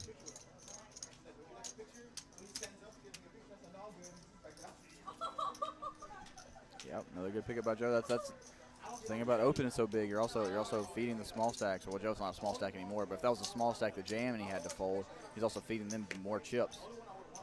There's a lot of reasons why the 3.5 or the 4x open isn't preferred, but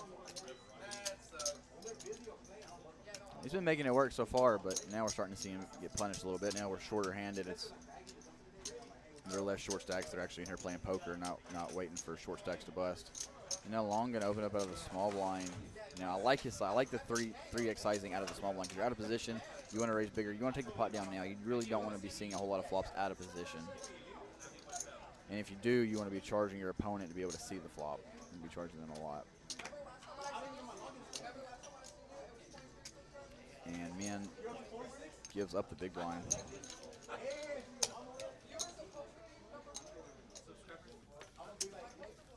But that would be the only spot that I would advise, or that I think you should be raising more than 2.5x, or even min clicking.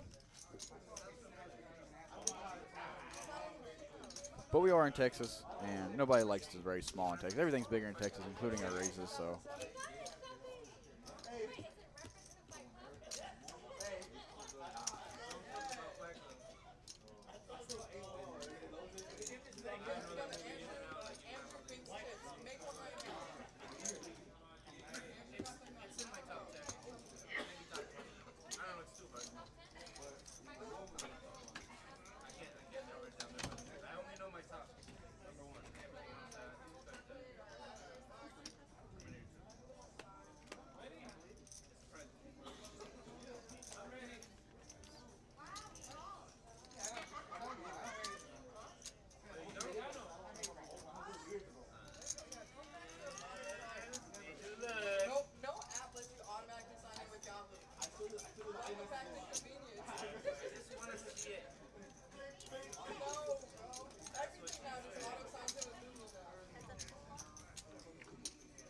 We got a blind on blind limp pot here.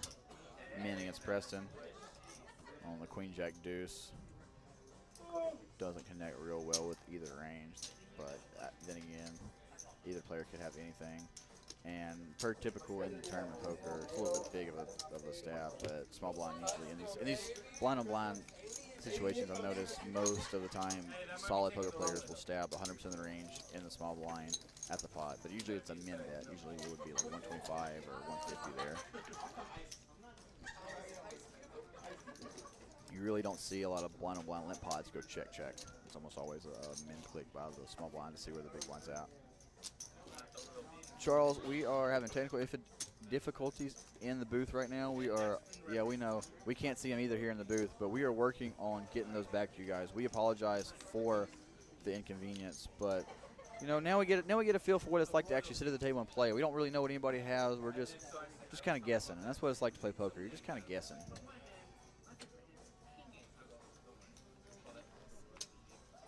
Does he have this? Does he have that?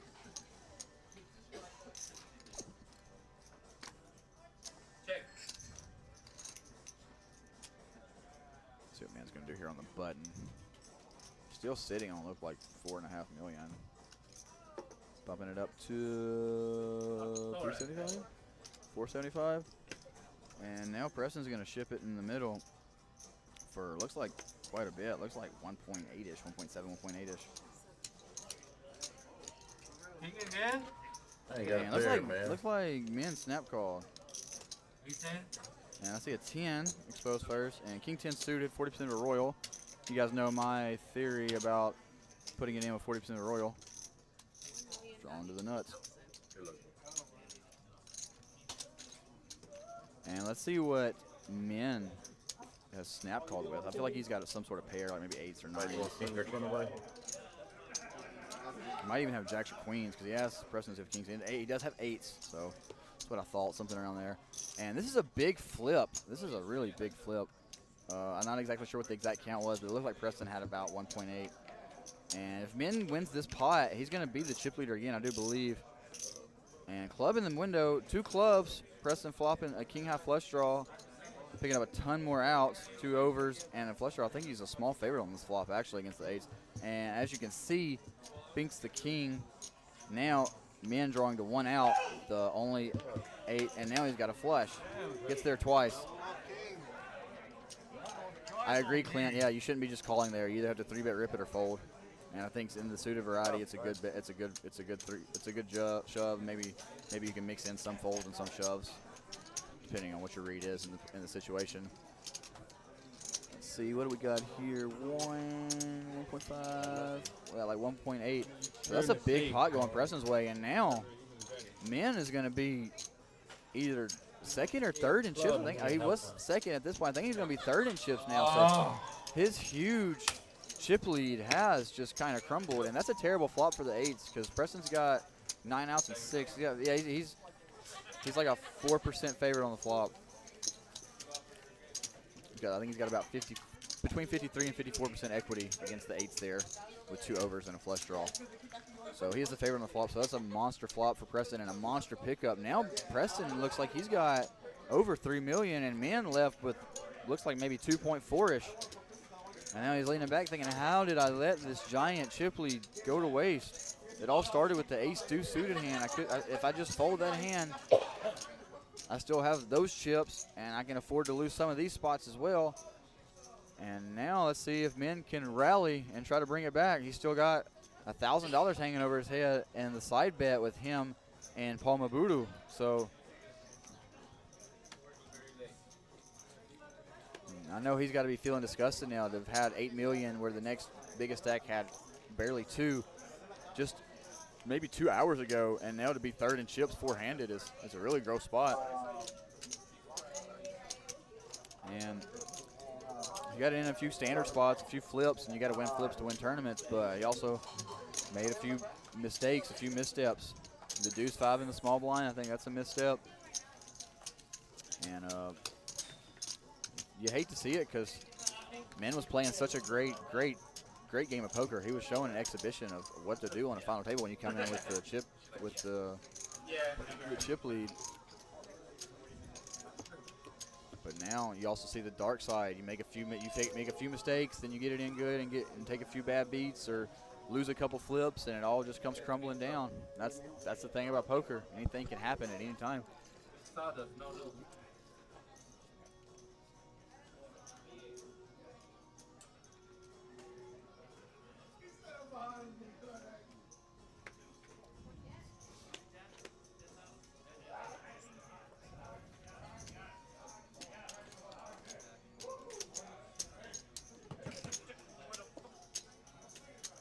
So we got a call from Long in the small blind.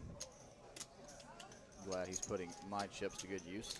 I approve of the limp in the small blind with 100% of your range. However, if you are going to raise, you got to raise big.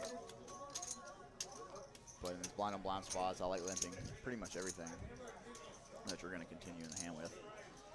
You know, let's see what Ben elects to do here.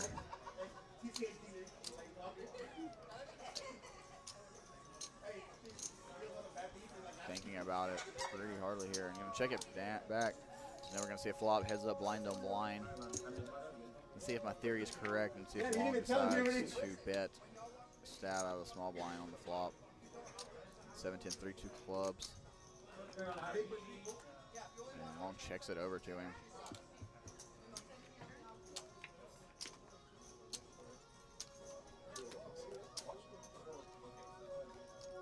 And we're going to go stab on the turn. Pretty big sizing, 3 1/4. Gonna bet full pot. Pretty much. I think it's 375 out there. It's close to full pot. And then gonna put it in the muck while he's contemplating his choices. And on to the next hand. Don't worry, man. You're still there. You still got plenty of chips to work with. You can turn it around, but don't get discouraged now. It's not over until the fat lady sings, as they say. Whoa! Looks like we're gonna have a dealer change here. Gonna have Eric, the 2-time currently reigning top dog, in the box now. If you don't win them, you gotta deal them. That's the way it goes here at the doghouse.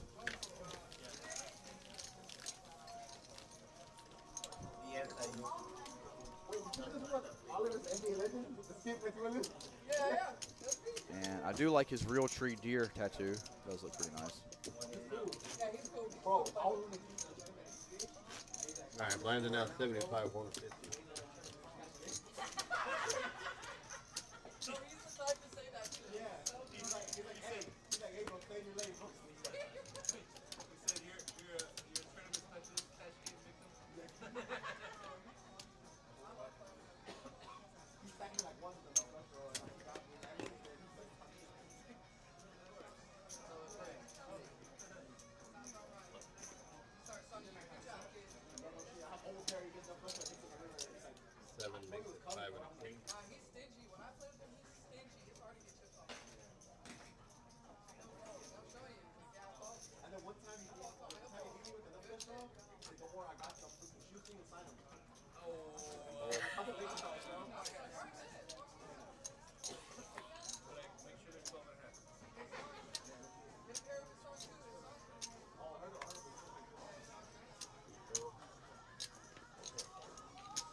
Yeah, Mabudu, you're definitely not a good prop better.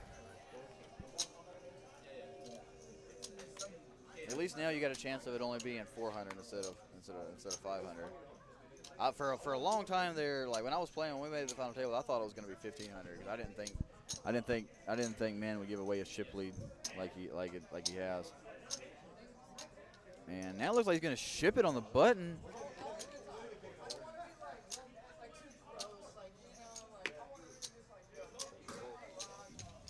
Take her down.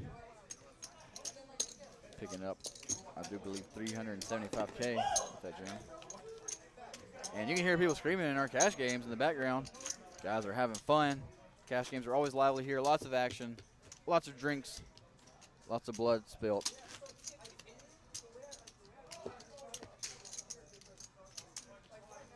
Yeah, you're really bad at prop betting, Mabudu.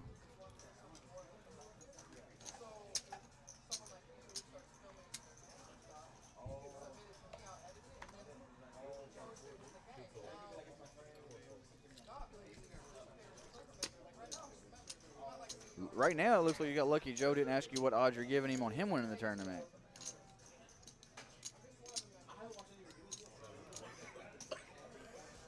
You think so, Pops? You think Preston's gonna take it down? Oh, I don't know. Right now, my money's on Joe. And looks like we got a Jack 4-3, two-tone, or yeah, flush draw board. I think it's Jack 4-3, 2 spades. I can't really tell. And now we got a semi-small bet.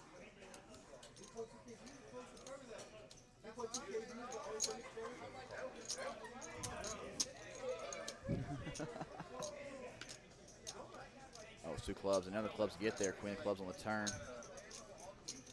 Joe checking over. Blind on blind, probably checking most of his range here. Monsters and weak hands.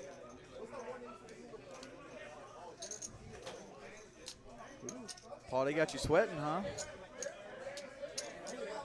And now Joe gonna lead river for 350, and the way Long's looking at his cards, he might have just been taking a stab at the flop,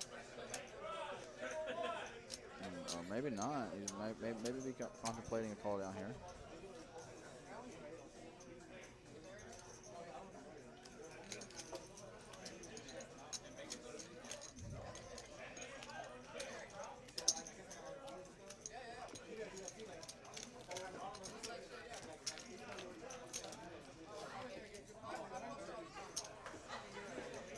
Look like Preston's sitting on about 4 million. Joe, I can 7-ish maybe.